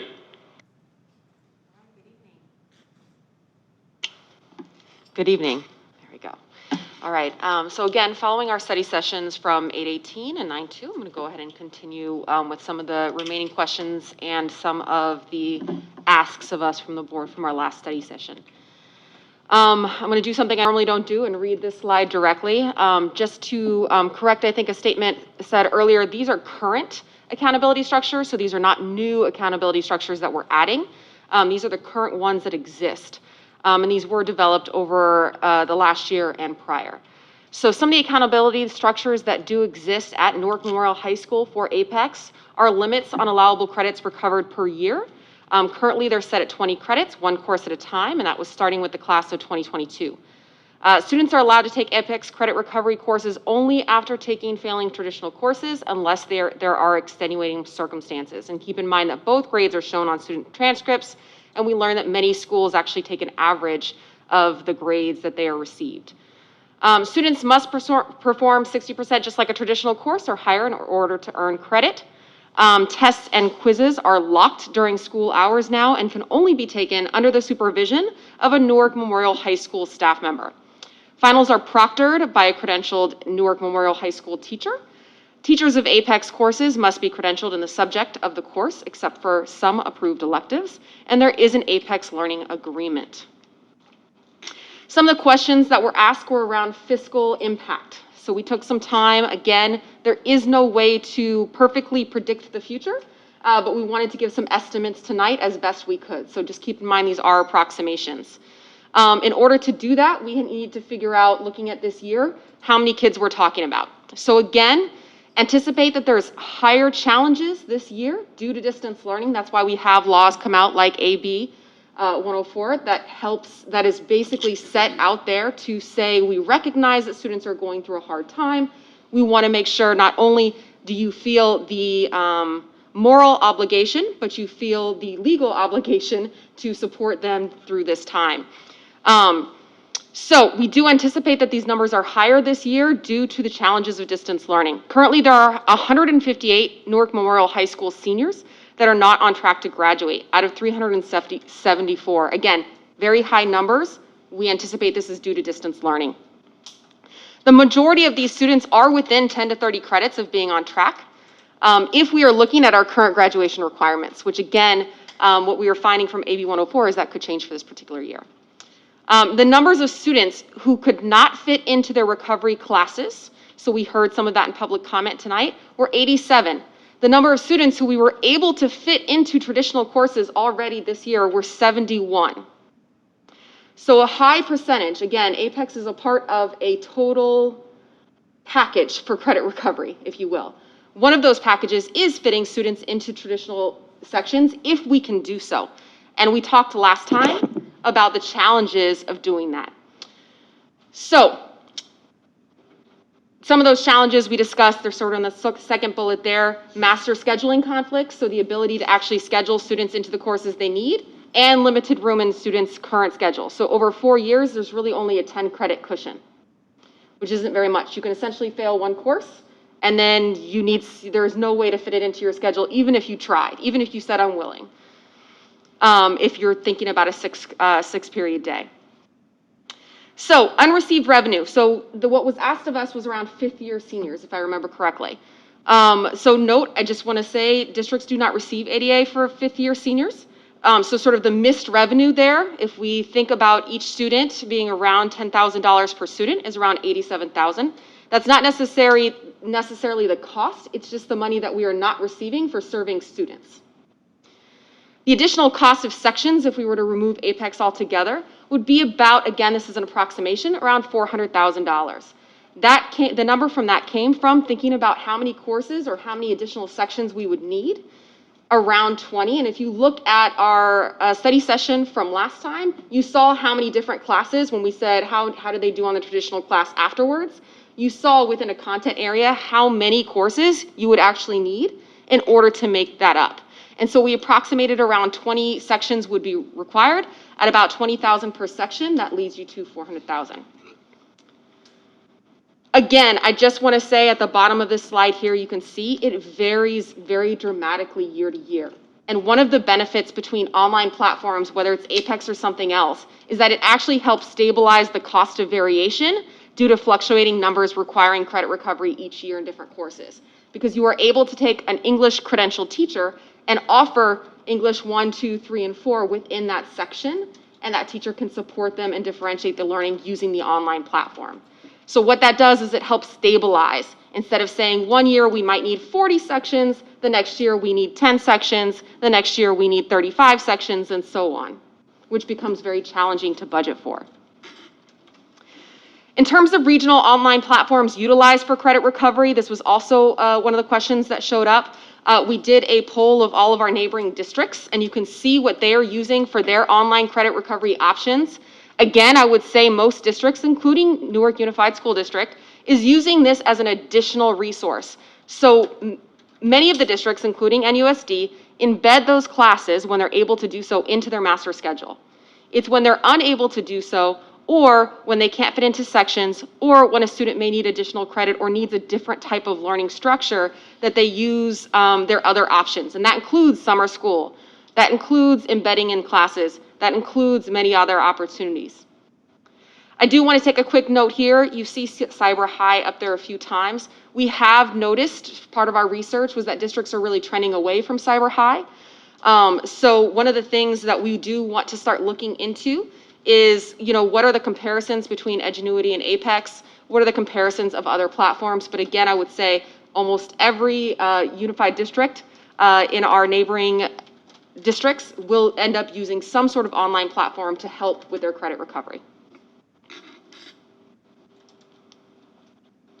At this time, I do want to invite Ms. Rangel, principal of Newark Memorial High School, up to bring some of our teacher voices into the room. I do want to say a couple of things. There was a comment made that some of the students, one student was in against Apex, 2 or 4. I just want to be clear that 2 students that represented us last time were both in favor of Apex and were speaking to the board with emotional pleas, really, to maintain Apex. The other thing I just want to note is that both Ms. Rangel and I did interpret the request for teacher voice as a request for teachers who knew about Apex. They either were teachers of Apex or they were closely supporting students who were taking Apex classes. So again, that was our interpretation, really, and please know that it was an honest interpretation of asking for teacher voice. With that, I would like Ms. Rangel to go ahead and share those voices with us. Good evening, Board President Zhang, board members, and Executive Cabinet. I'm here tonight to read statements from 3 staff members who have interacted with Apex, as I understood was the board's request. Given that this is a very passionate topic for some, 2 teachers have decided to remain anonymous, but I did send you their emails. Ultimately, our goal is to serve our students and not cause a further divide amongst our staff. So ultimately, those teachers have decided to remain anonymous. The first statement. I have used Apex and credit recovery courses for at-risk students for the last 8 years. Apex has tremendously helped a lot of students graduate when I was working at an alternative site and at the regular high school campus. A one-size-fits-all approach to education fails to meet the diverse needs of each individual. Some students need extra help, some need flexibility, and some aren't successful in a traditional classroom environment. Apex courses provide a personalized learning experience that lets students learn in their own way and at their own pace. Apex Learning Virtual School has been a great alternative solution to students' summer school needs, especially during last year's virtual challenge distance learning needs. I had 35 students last summer and only 17 got their credits. The rigor in the learning experiences and educational expectations of Apex is high, and only highly engaged students will make it. It is an accredited online school that helps students get ahead both over their summer and during the regular school year. Apex is for students who are determined to get the work done and earn the credits that they deserve. It is able to meet the diverse student needs. It is for struggling, falling behind students, and for students eager to get ahead. The courses enable students to have more choices in spite of teacher shortages. The next statement comes from another staff member who chooses to remain anonymous. This comes in bullet points, and the first one is hard to interpret, so I'm going to help interpret it a little bit. I'm going to read exactly what she says and then help interpret it. When a student transfers to NMHS, they may have taken NGSS Life Science, a part of a 3-year series we don't have. The new student now has no life science credit and are behind in credits. It's hard to explain, but I'll tell you in person, is what she said. I'm going to interpret this as part of it is sometimes students come in with partial credits and we don't offer partial credits, so that means the students will have to then retake the entire series over again if we don't have the option of Apex. So they will have to sit through a full course year work rather than just getting the parts of the courses that they needed. The second bullet point, a student may have failed their freshman year because of emotional situations, homelessness, illness of a family member, and thus does not do the regular assignments, but is in every class, every day, listening and participation, and just may not have participation on assignments and tests. 3, I have seen some students having ADHD affect in the classroom where they can't focus. When they take Apex, they focus by using their own pace, taking the test, and saying, I can receive 70% or higher. I have had multiple girls doing well on assignments, thus cannot pass because of cultural and emotional issues, and then they do well on Apex. I have seen boys, specifically freshmen, going to class not being mature to handle high school, and are in the class answering questions but not doing the assignments, and then I have seen them sit in front of me working diligently to get it done. I have seen students stuck in class, for example, taking potentially French. They don't want French as they can't do it and can't change, and then switch into Spanish. Sometimes that mess-up year is a teacher-student rebelling process, feeling inferior and then giving up. Then does well on Apex, no-nonsense education. Come in, sit down, read, understand, and give back the answer, especially for our Spanish speakers.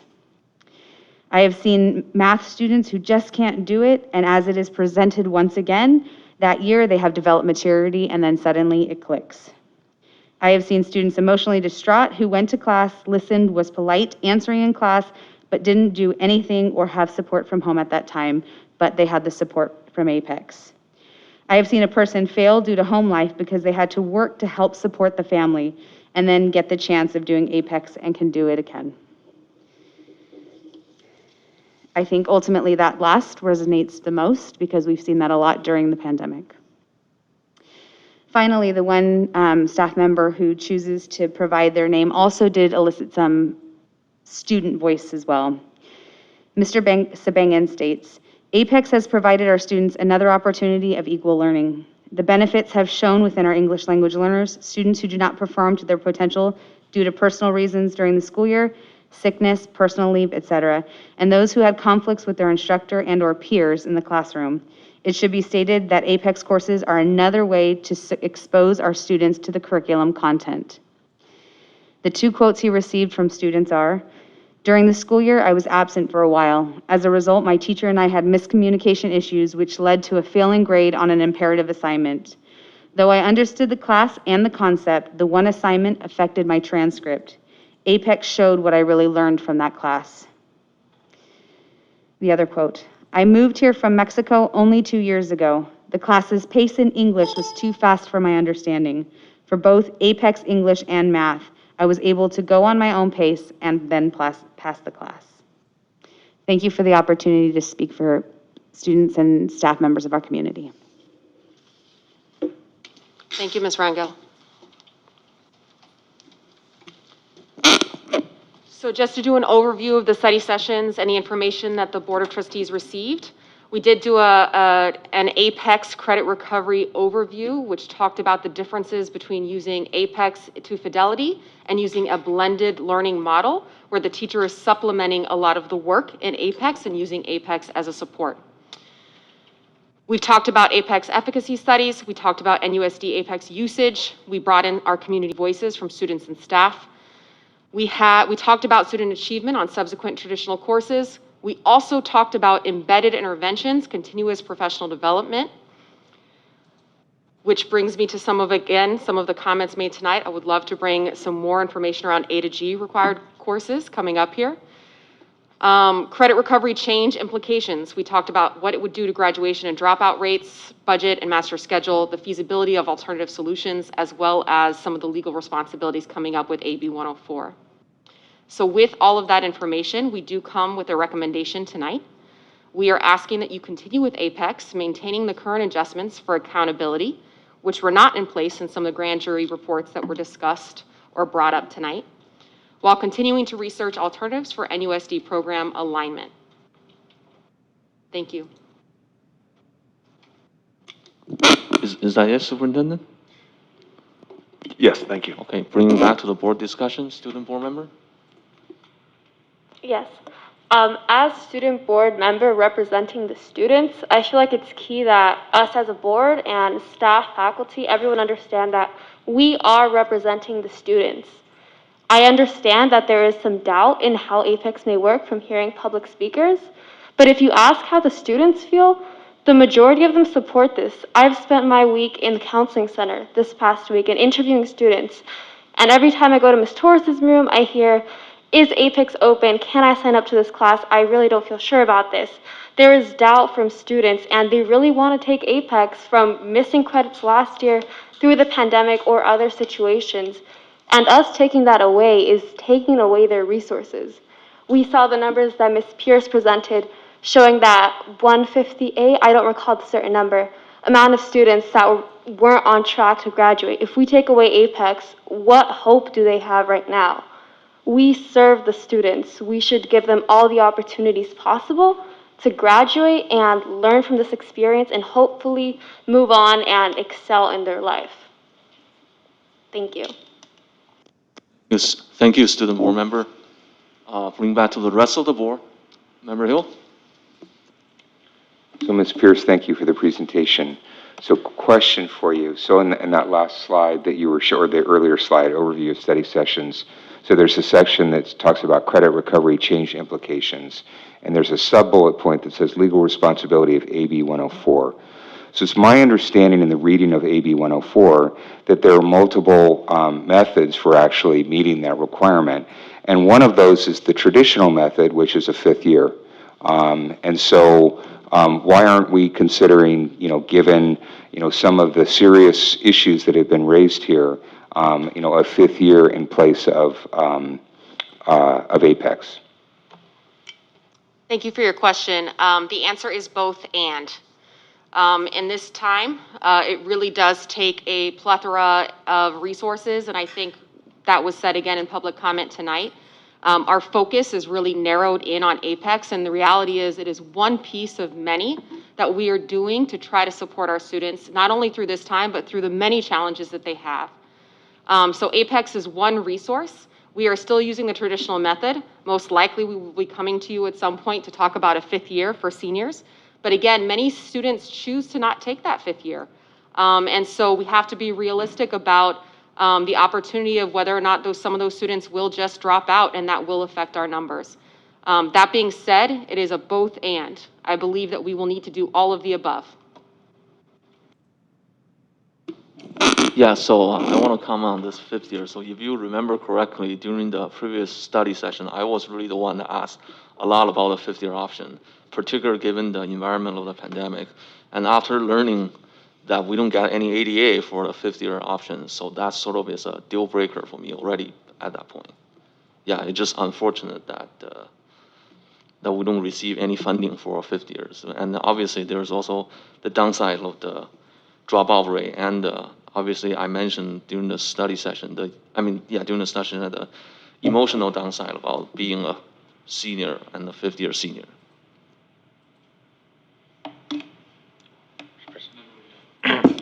So I want to thank you for the presentation. It's excellent and appreciated.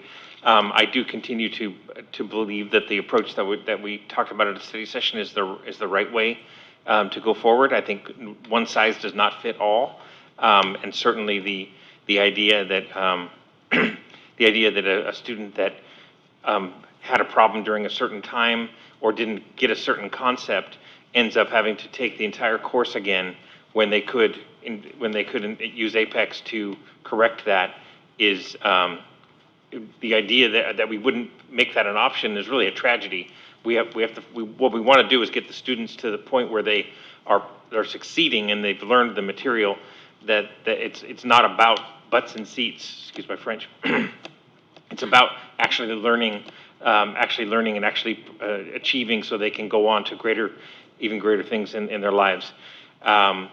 We have heard some concerns about the culture around this. There's a lot of rumor about potential of cheating and Mr. Foster's point about the counselors kind of pushing Apex without coordinating with the teachers. So I would hope that hearing all of this, that the superintendent and the cabinet is going to address sort of that culture, sort of educational part of it. It's not really direction, but I'd like to see people understand that the kids that are taking these courses have already gone through the entire course, except in rare cases, as indicated. They've already done that. They're missing a part of the knowledge, and Apex helps them get there, rather than, the student one student brags that they did the whole thing on Google, and then it spreads around the school and it becomes a meme. So I guess I'm just encouraging you to redouble your efforts to educate that. But otherwise, I'm in strong support of this approach. Wynn? Thank you, President Zhang. And thank you, staff, Ms. Pierce and Ms. Rangel, for the presentation. And thank you to the teachers who voiced their opinions and made their statements, and also to the students and student board member for making her comment as well. I do believe that I'm in support of the staff recommendation, but with also having some flexibility in terms of, just not maintaining the current adjustment, but as we move along, that there's more evaluations, and if we can make sure that we have proper accountability moving forward and make adjustments as needed, so that we can use Apex correctly and not abuse it. Air quotes, sorry. But yes, so you have my support on this. Member Hill? Thank you. I'd like to provide a clarification and then a final comment. So the clarification is, I don't think that we heard the voice of the teacher this evening because we didn't have any teachers here other than the public speaker. And so I'm very disappointed in that because we really need to see real teachers coming in here and expressing real views. But my concern around this is we have a situation where we have a whistleblower that has come forward claiming that there are potentially serious fraud issues with our program. It would be one thing if there were no substantiation around this, but we know that there is a history of this happening with Apex, and there was a grand jury investigation of the Oakland School District, so we know that there is potential for that. And so when you have a whistleblower come forward, one of the things that, if you studied whistleblowing is that an agency or a body where the claims are being made cannot investigate itself. You need to bring in a third party to come in and do that. And in many respects, it's kind of like, if you suspect that there has been fraud that's been committed on your credit card, you inform the credit card company, and the first thing that they do is they cancel the credit card and they freeze your credit. That doesn't mean that the allegations of fraud are correct, but they are being very judicious in making sure that there is no abuse and again, no impropriety. I think that we need to do the same thing here. We need to bring in an independent body to study this. We should not reinstate this program until the independent body has come back with conclusions and any recommendations, and at that point, we could then resume this effort. Thank you. Student board member? I'm unsure if this is a naive question of mine, but why are we so concerned about, I understand obviously the teachers have a huge part in how students learn, but final say, Apex is about students. Why aren't we polling students and asking them how they feel? And additionally, I understand the concerns about cheating and other doubts about Apex. If that's the concern, let's address it from a smaller issue from the beginning.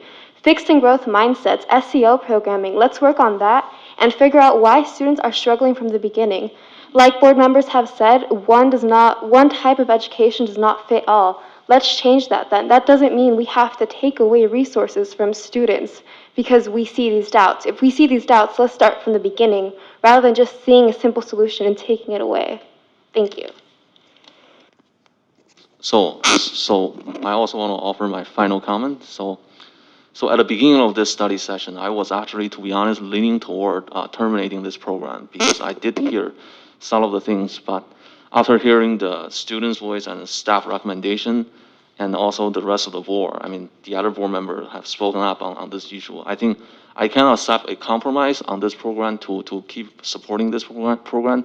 And I want to echo Member Wynn's comment on additional accountability.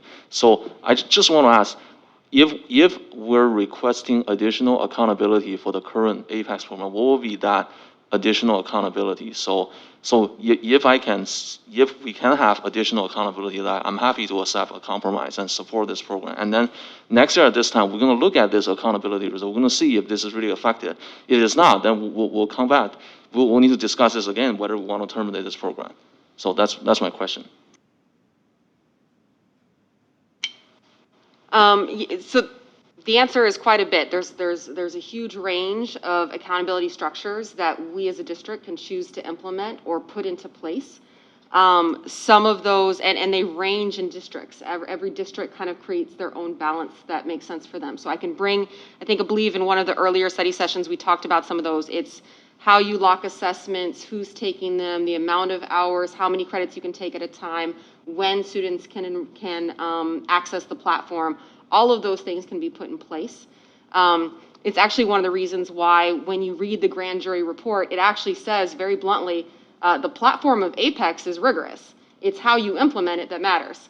And so I think one of the things that I kind of went deep on with some of our Apex providers is what are our options and what is the right balance. Now, I will say, Ms. Rangel and I believe we found that balance, but we can continue to make sure that we monitor, audit, and bring more accountability structures if that's what's being asked. Yeah, correct. So I just want to clarify my statement.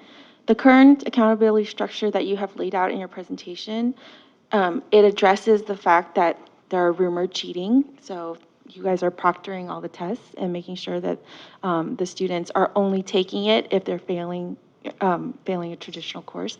So those are the things that I see are already well-defined in your structure for accountability. I guess what I'm saying is that if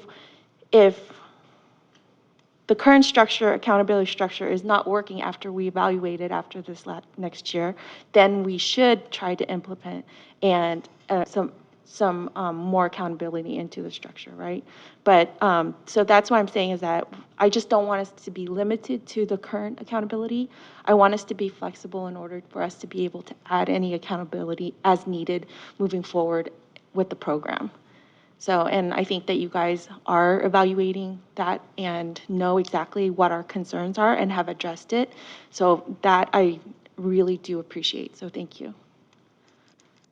So I can accept a motion to increase accountability while accepting staff recommendation, and next year at this time, with the anticipation that we'll be revisiting this. I'm sorry, I'll go ahead and make that motion, but I think that is their recommendation to actually continue researching greater accountability options. So, so is there a difference in your concern to what's presented? That's just member Wynn's comment that like more flexibility, and obviously Ms. Nicole Pierce has expressed that there can be other tools for accountability. Sure. And with the idea that we will be looking back at this a year from now to see if these really work. President Zhang, if you'd like, I can read the motion that's split that, so you can have clear. Okay. The motion is, the recommendation is that the Board of Trustees approve the use of Apex as credit recovery platform combined with site-based accountability structures to ensure rigorous and equitable student access to high-quality educational experience. Can anybody make that motion? I want to add to that staff's going to continue to research other accountability structures and give a report back to us in the future about those possibilities and how you're evaluating that.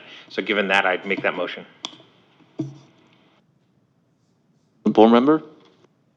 I think something else I'd like to add with the motion of searching for other alternatives, I believe, we should also do a poll to figure out how students perceive Apex initially and how they feel about it and whether or not like the outcomes of Apex from a student voice. Because if that is going to be a possibility in the future years to come, we should have also a student perspective and data of it as well. I think that kind of we can, like I said, we can continue with this program for 1 year with increased accountability and take the poll after a year to see how students like the enhanced version of this program. I would include the student members' comment in my motion. Anybody got a second? I'll second it. Student board member, how do you vote? Yes. Member Grindal? Yes. Member Hill? No. Member Wynn? Yes. My vote is yes. Motion carries with 3 ayes. Member Hill voted no. Thank you, Principal Rangel. Have a great rest of the day.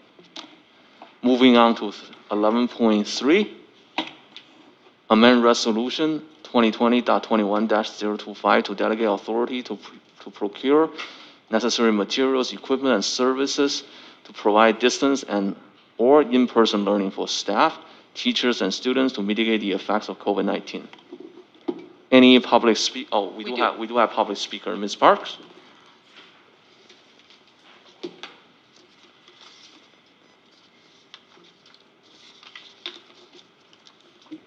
Good evening.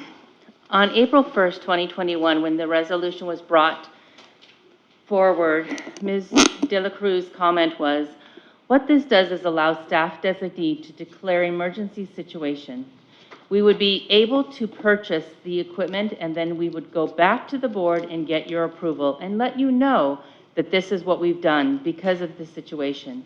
It's not something that we would apply in every situation. It would depend on each case, obviously, and it doesn't provide a blanket authority. It is based on COVID-related type services, materials, supplies, and needs."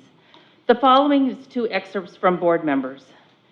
Member Grandal said, "I am heartened to hear the board would receive a report and transparency about the actions that were to be taken, but I believe that the streamlining of our process in order to protect our students and staff is appropriate." And Ms. Martinez said, "We hear the concerns that are preventing us from moving forward in some cases. We need to make sure that the district staff is agile and that we're not constraining that. In addition to the concerns about overreach, we haven't seen that and we have good processes. We've gone through audits, shown that we've got good accountability from financial monitoring perspective. A sunset date was requested and September 16th, 2021 was agreed upon with the date being added to the resolution. With all of that in mind, in my public comment earlier this evening about contracts I was trying to acquire, how does the new associate superintendent sign a $365,500 contract or agreement, quote, with Ingenuity on July 27, 2021, if this resolution wasn't invoked? This program has been utilized for the independent study students since August 12, 2021, and as of today, September 16, 2021, this purchase has yet to be seen or approved by you, the board, as promised. Furthermore, the resolution itself says, the superintendent or designee shall make periodic reports to the Board of Education and the public regarding implementation of this resolution and the costs associated therewith. That hasn't happened either. Many things have changed since April 2021. You are no longer faced with emergency preparations of facilities for students and staff who are returning from distance learning. As with any emergency that arose before COVID, the superintendent does have a signing limit close to $50,000. If that isn't sufficient, a special board meeting can be called within 24-hour notice, or an emergency meeting can be called with just 1 hour notice, which was done when the pipe burst at the high school. Based on the lack of genuine need and the absence of compliance with the current resolution, I respectfully request that you terminate this resolution per the document in front of you, since the term set wasn't used. Also, please request all contracts, like the Ingenuity Agreement, executed using this resolution for your ratification. Thank you. Thank you. Next speaker? Okay. Superintendent Triplett? Thank you, President Chung. So I'll have Ms. De La Cruz speak on this, but as stated in the agenda, this is us bringing back, as promised, the resolution that was approved by the board. The board asked us to revisit this at this time to discuss whether or not to extend it or not. And so Ms. De La Cruz will speak more on that. Thank you, Dr. Triplett. So in April, the board did approve this emergency resolution based on, at that time, we were returning to in-person and hybrid learning, and it allowed us to purchase some emergency materials and services. And we believe because we are still in the pandemic, you know, with the Delta variant, there are occasions when we have to exercise this emergency resolution. For example, the Ingenuity was a requirement of the independent study that we had just implemented this year. And that was something that was unforeseen, and we were trying to get our program started, you know, by the start of school, and as well as additional air purifiers that we had to purchase for some classrooms. So there have been a couple of cases where we've had to implement or apply this emergency resolution. And we have provided a report to the board a couple of months ago on how we applied the emergency resolution with a list of items that we purchased and contracts that we had implemented, and the board had accepted them. So our recommendation is to extend this resolution through June 30th, 2022. If I can add, the plan is, as was stated in the resolution, a periodic report. And so one report has been provided for this first part of this resolution, and then we have plans to make our next report, I believe, in October. Is that right, Ms. Dela Cruz? Yes, the next first October meeting. Student board member, any comments? No, not at the moment. Thank you. Member Gundel? Yes, I understand that, and we're still, we absolutely are in an emergency as well. In fact, we've got, you hear talk of long wait times for testing for teachers. Some cities or police departments are actually acquiring instant test kits. I'm not suggesting you buy that, but I'm just saying that that's an example of, in reacting to changes in rules, you need the flexibility to move forward. I do, in reading this over, again, I do want something more firm than just periodic in the report. I'd like to have that language changed to say a monthly report to the board, just so we know what you're utilizing this resolution to do, and not that it doesn't, because of workload or so on and so forth, it takes a long time for us to know about it. So I would like that revised to be a monthly report, but otherwise I think it's imperative that the staff be able to be nimble and respond to protect our children and our staff from infection, and to do what you need to do to continue educating our children, but also safely. So thank you. Yeah, I want to echo Member Gundel's suggestion. I think a monthly periodic update will be better for the board. And obviously, the other thing I want to mention is the board does have the authority to terminate this anytime if the majority of the board wants. So if, let's say, come next January, we think we're completely out of the woods, then we can bring this back and vote to terminate this one. Yeah, just want to make that comment. Thank you, President Zhang. So, as you may recall, when this emergency resolution was brought up in the spring, I was the only member that voted against it.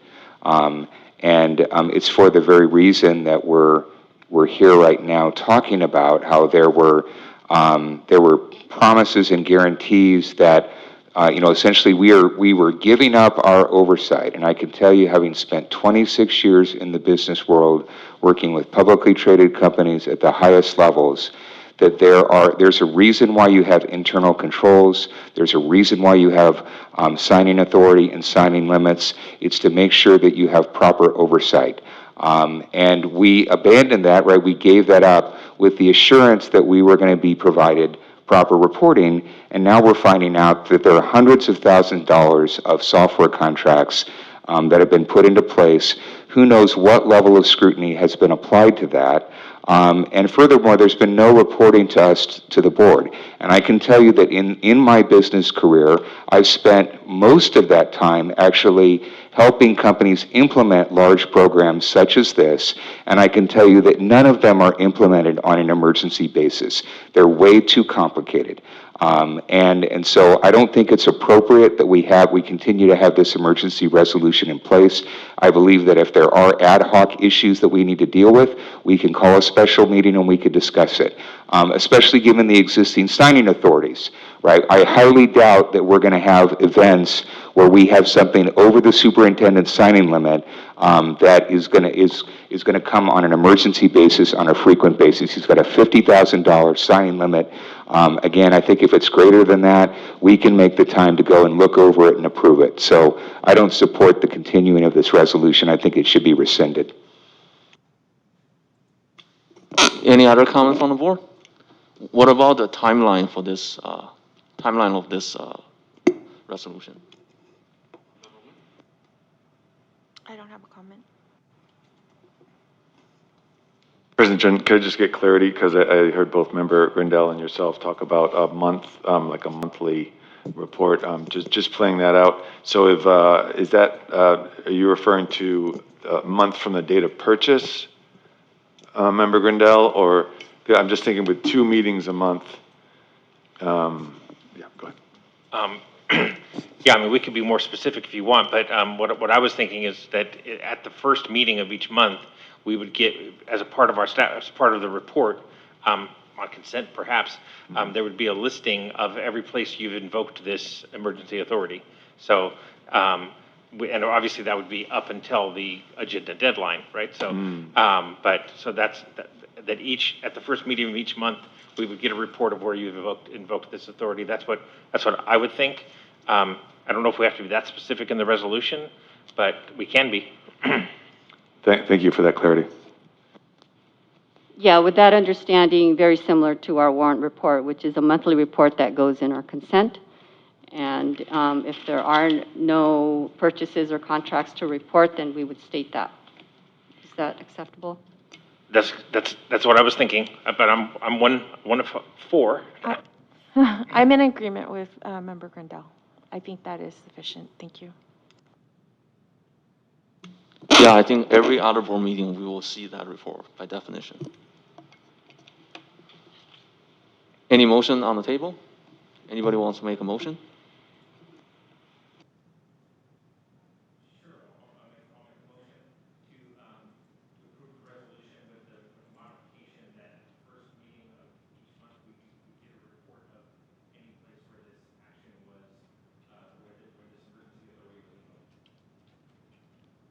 Second? Oh, student board member, you have a question or what? Yes, a question. Sorry, I should have asked that before. Can I ask questions to, like, board members directly? Is that allowed? You can. This is a board meeting in public, so as part of the board, you can ask board questions. All right, just wanted clarification. Board Member Hill, I was wondering why you would say we shouldn't be. Like, what is the result if we didn't have it, considering, like, we still are wearing masks and all of this? So the issue is that the way that purchasing works is depending on the amount of the purchase, you have different levels of oversight. And this is true, whether it's in corporate America or whether it's in government. And the idea is that the higher the dollar amount, the more scrutiny you want to apply to it. And so I think it's highly, and so you might have, I don't know what the sign-in limits here are. Maybe Ms. De La Cruz could remind us of that.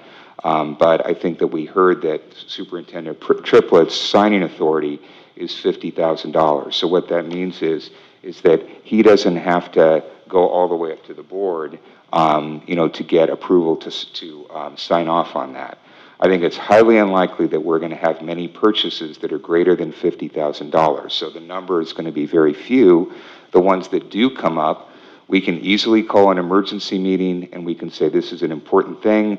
We've got to spend $100,000, $500,000.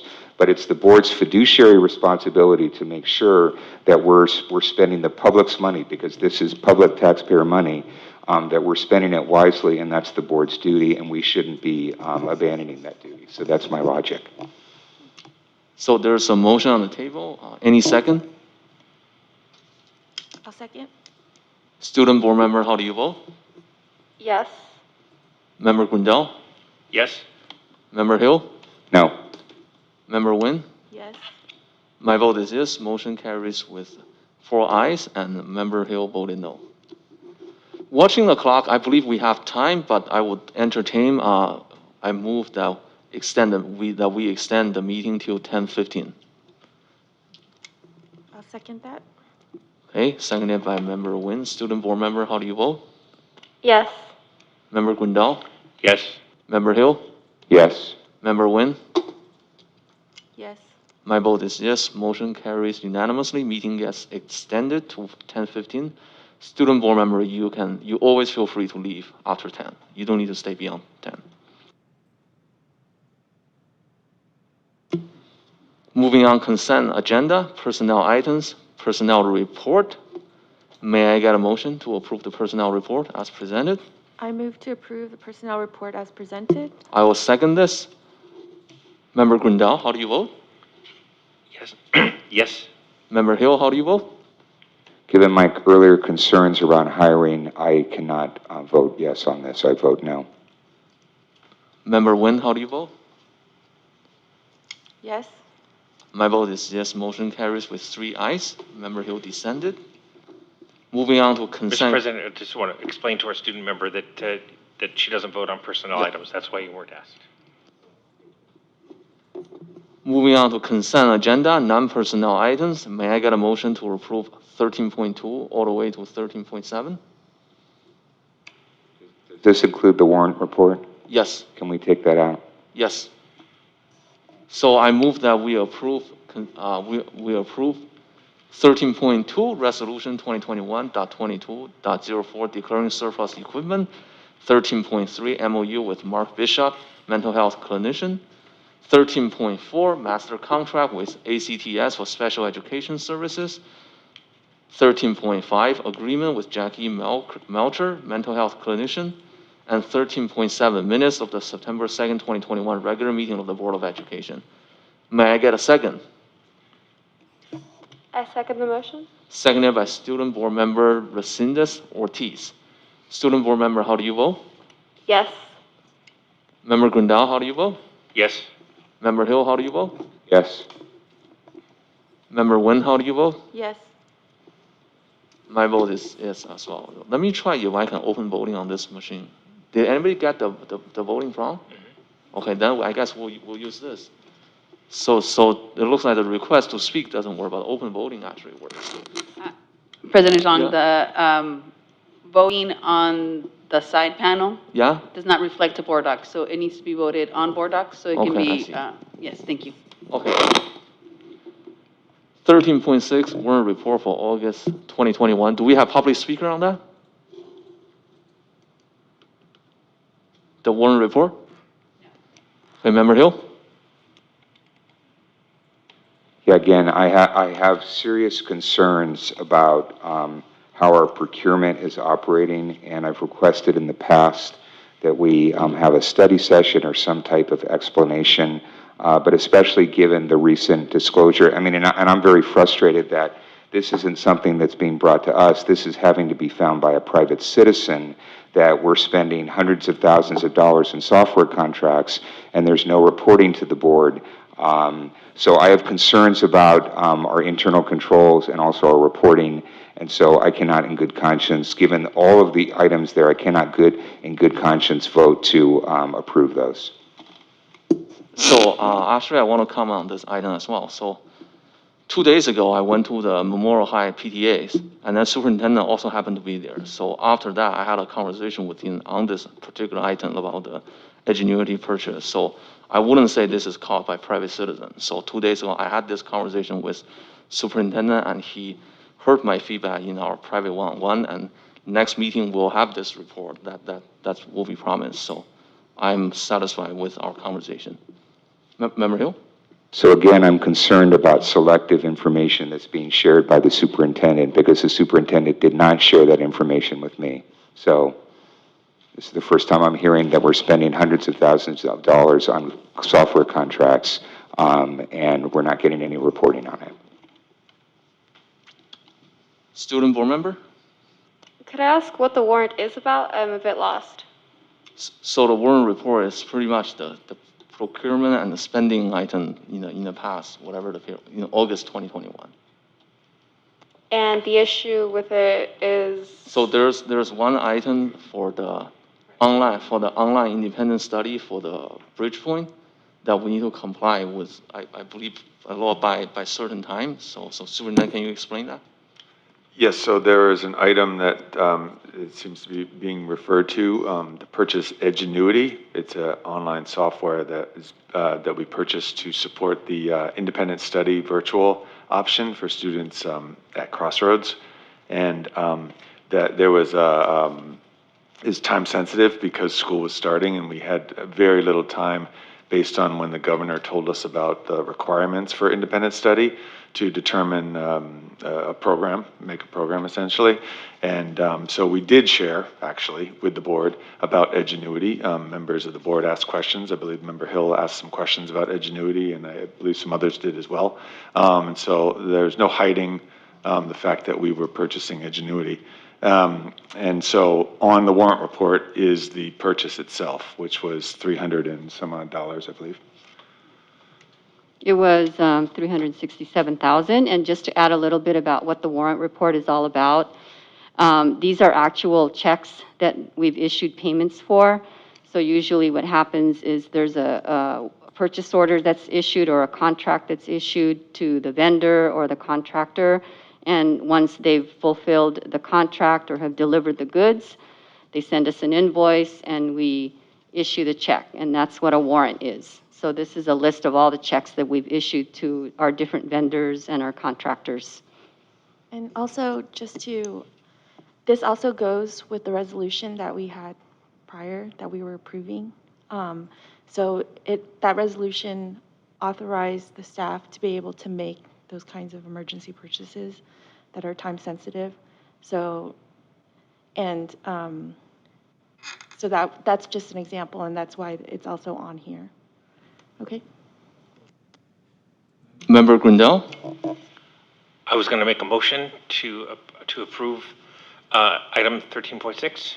Yeah, so I just want to clarify a little bit. So on Tuesday night, I was asking superintendent a question. It's not like he's sharing any information because I had some question to ask him when I met him in the high school PTA meeting. So when I ask him a question, just like all of our private one-on-one, you might have your own question to ask the superintendent. So not like he's actually only sharing this information with me.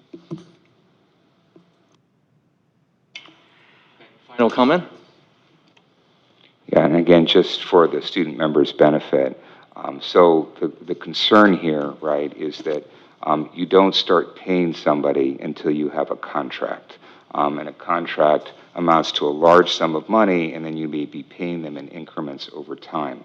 And so it's not proper to be, essentially approving payments when you have no knowledge of the contracts that were put in place. And I believe that although the discussion of Edgenuity happened, there was never, ever any presentation to the board of the actual costs associated with that, nor a disclosure that the contract was put into place on any given date. So motion with Member Grindel, I second. seconded by Member Nguyen. Student board member, how do you vote?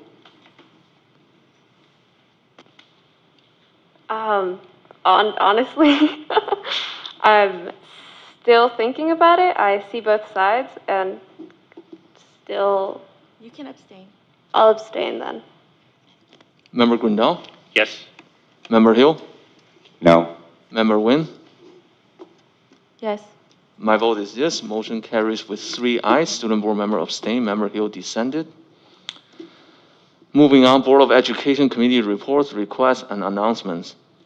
14.1, Board of Education recognition and announcement. Student board member, I will let you go first. Thank you. So, good evening, board members and trustees. Over the past couple of weeks, Newark Memorial High students have been moving forward with our schedules, thankfully. Last Friday, we had our first club rush, where over 40 clubs are participating and recruiting students. Furthermore, we're starting to get ready for homecoming, and students are adjusting to coming back into pause.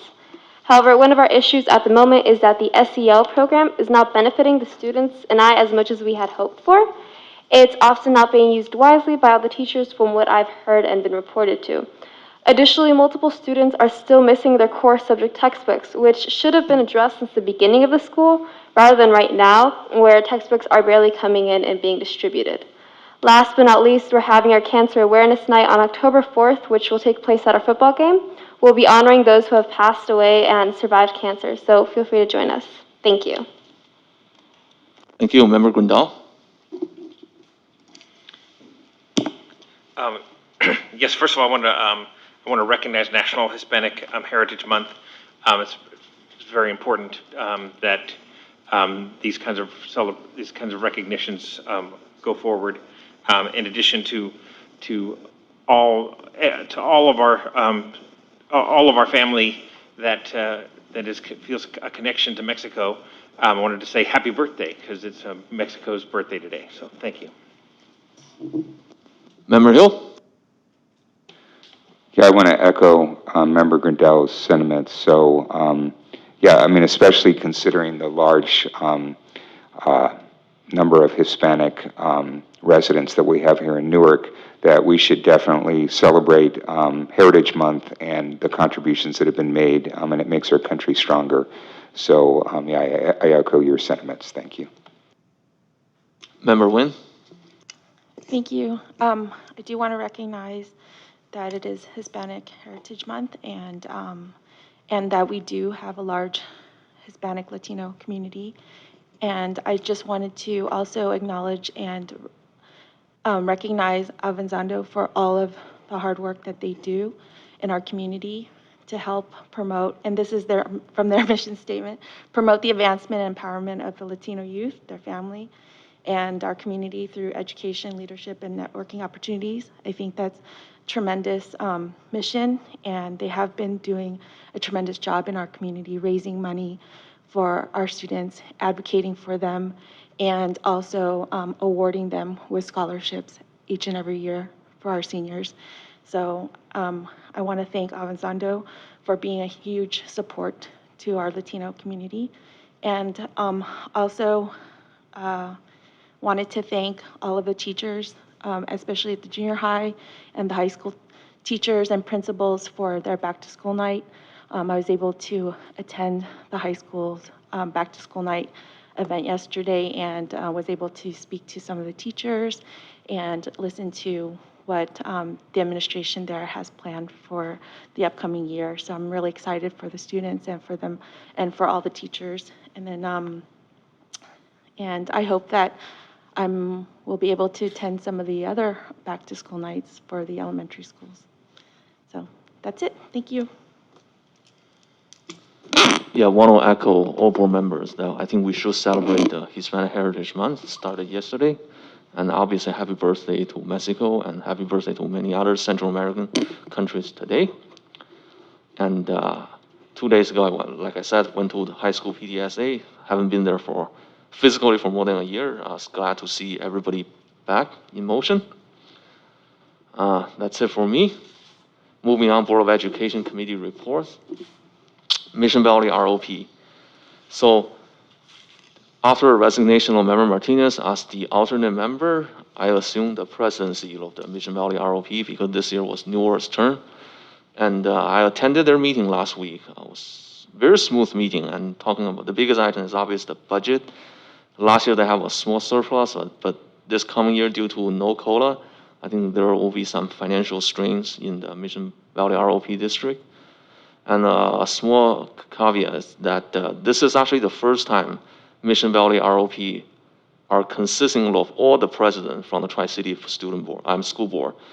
President Sweeney from Fremont Unified, President Chima from New Haven, and myself from Newark. So this is the first time their executive assistant was telling me they never happened in the past 30, 40 years. So nothing else for SELPA. Liaison Committee, Member Grindal or Member Nguyen? We have a meeting scheduled coming up. I don't remember the date, so but it's the third Monday of the month. Yes. October. So it's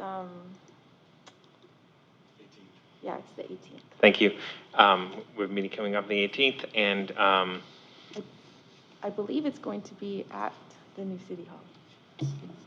yes, that's correct. So we'll get to check out their facilities. Anything for EVIT? I guess EVIT, we have a vacancy. Anything for Audit Committee? No updates. Will we be having an audit review soon, Ms. De La Cruz? Yeah, so right now we're in the last stages of the audit process, and we're hoping to have a meeting either sometime in November or December. Anything from parcel tax? I guess nothing from the parcel tax committee, right? Only that we need a new member. Yeah, okay.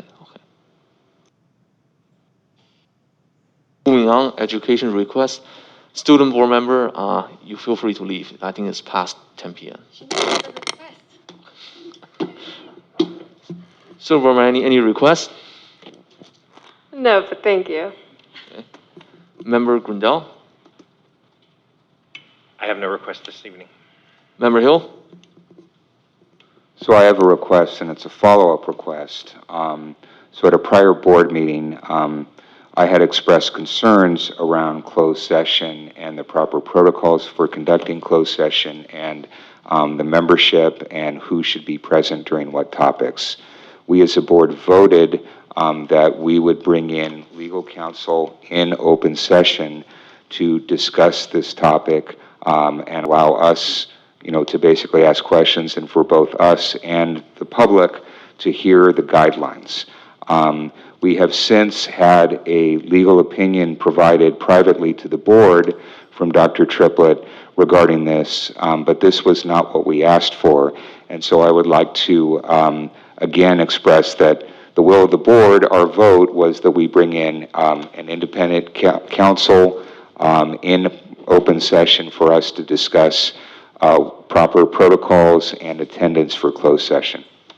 Superintendent, can you explain any technical barriers for that one, for the public session legal counsel presence? Yeah, thank you, President Chun. So when we checked back in with legal counsel about this issue, the recommendation was that we provide a confidential legal opinion to the board, and with the assumption that the board wanted to bring up as an agenda item the discussion. Once they're aware of the legal opinion, then that would be a logical next step. So if the board wishes to now that they've received the legal opinion, bring this up as a discussion item, please let us know, and we'd be happy to arrange that. Yeah, I mean, our request, and it still stands, and we voted on it as a board, was to have legal counsel come in to discuss the protocols around closed session and the attendance. I guess at this point, there's no barrier for that, right? It was recommended by legal counsel that the opinion be provided in a confidential manner to the board, and then the board would be able to discuss in open session based on the knowledge in the, having received the knowledge in the confidential opinion from legal. Again, we, the board, have the authority to make requests. We've made a request, and we do not need to have legal counsel weigh in on this. There are actual seminars that are conducted around how closed sessions are operated, and I'm asking that we have a similar type of presentation and discussion. This is not proprietary information. Other board members, any comments on this?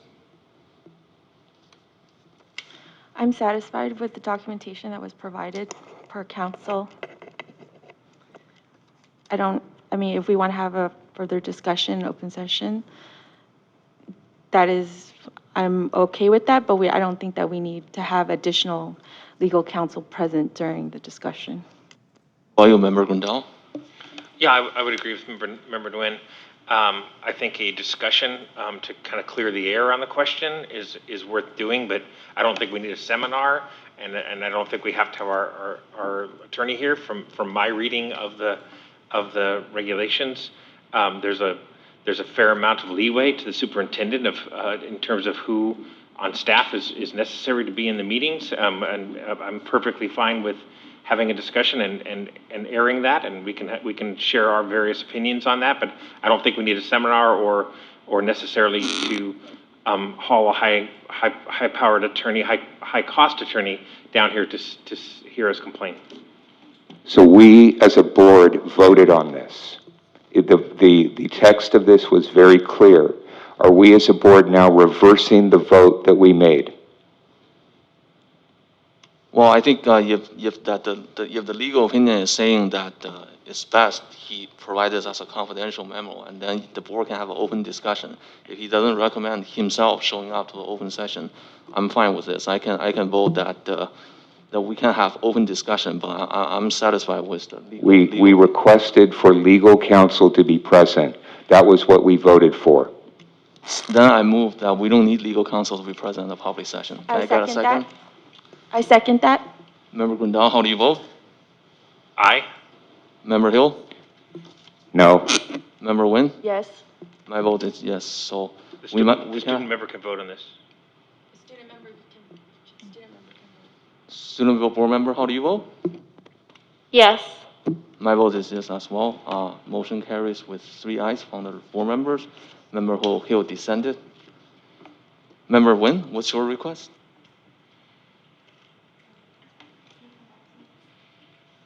So I don't really have that much request, but I think as the board switches attention and focus to academic performance, as we already realized, which we already began this process, and really staying away from, finishing our job when it comes to financial stability, shifting our attention to academic performance. I'm not requesting it, I just want to get some update on the timeline of that elementary school, elementary report card update, and also the math pathway. Just at what point the board that will be brought back to the board. So just want to get a timeline, no any further action needed.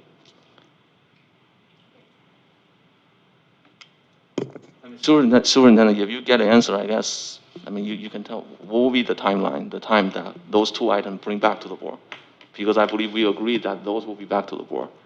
Yeah, if I recall correctly, I think we were imagining the math pathway to be a conversation throughout the fall, and then an opportunity, including the board, and then an opportunity for the board to be making a decision sometime in the early spring. Do I have that right, Ms. Pierce? Similar, I think, with the grading. We want to make sure that we've done a thorough stakeholder engagement while also making sure that we're doing it in a timely manner then we can impact next year. Member Nguyen? I do have 2 requests. My first request is I'm asking staff to review the translation rate for our Spanish translators. I would like to for us to add an incentive, if we don't already have it, for staff who are bilingual and who is able to translate, to give them an incentive, a bilingual incentive pay, if possible. And then my second request is, in the spirit of Hispanic Heritage Month, I would encourage our staff and to draft up a resolution embracing our diverse community, Latino community, and Actually, I forgot. That was actually my request. you want to add? You can add. Yeah, so, speaking of timeline, would it still be possible that we draft a resolution and vote on celebrating the Hispanic Heritage Month? Yes. Yeah, absolutely. It'd be a pleasure. If I may, Member Nguyen, thank you for the other request. We're actually in the process of doing that. So we hope to have something that we could update the board on, I think, Ms. De La Cruz, you think by the next meeting? Yes. Yeah. Thank you so much. Member Hill? So given that in prior resolutions where we were recognizing, again, different communities, we didn't actually have community involvement. I'd like to request that we actually make this an open forum for anybody in the Hispanic community that would like to come in and participate and provide input on how the resolution should be drafted. So speaking of timeline, this is... Is there 2 other votes? Well, I think proposed by Member Nguyen, and I will second it. No, regarding Member Hill's request. Well, I want to know the technicality about that, because if next board meeting, we invite people to draft the resolution, do we approve that right at the board meeting, or we approve that in the following board meeting? Well, I would hope that we would approve it at the board meeting on the 7th because Hispanic Heritage Month ends on the 15th. Yeah. So would that be feasible from a timeline perspective? So to the extent feasible, I agree with Member Hill. If there's a way to the extent feasible, to interact with the community and get their input about what would be in the resolution, understanding the tight time frame. But if there's a way to get community involvement, that's a great thing. Okay. If I may, thank you. We absolutely want to do that. And the other resolutions actually have involved community as well. We always want to get more community involved, and so we definitely would like to do that. So I guess what Member Hill requested, he's requesting member from the community to show up to the board meeting and actually probably speak as a public speaker to provide their input to provide their language item on the resolution, and we draft it on the fly. Is that what you're saying? I mean, I wasn't sure how you were going to, I was imagining that Dr. Triplett or whoever he designates would call a meeting and make it an open invitation to the community, and whoever wants to come could come in and provide input, and based on that input, then the resolution would be drafted. So that doesn't need to be a board meeting, right? He can Correct, yeah. Okay, I don't think it, I'm fine, yeah. yeah. Okay. Yeah, I'll second that one. That's, I guess, motion amended by Member Hill in this case. So I'll second that. Is this a motion? No, we just need to indicate Okay. consensus. Okay, Superintendent, you only got 1 minute left. Superintendent, concluding remark? All right, well, I'll make it brief. Just want to thank everybody and just encourage everybody to continue to stay safe. If people are feeling sick, staff or students, please stay home, wearing masks, making sure we're cleaning hands, hand sanitizer. Folks have been doing a great job, and we just want to continue to encourage that. We're not out of the woods yet, and so it's really incumbent on all of us. So thank you. I move that we adjourn the meeting. I second. Student board member, how do you vote? Yes. Member Grindel? Yes. Member Hill? Yes. Member Nguyen? Yes. My vote is yes. Motion carries unanimously. Meeting adjourned at 10:15. Everybody have a great evening. Bye-bye.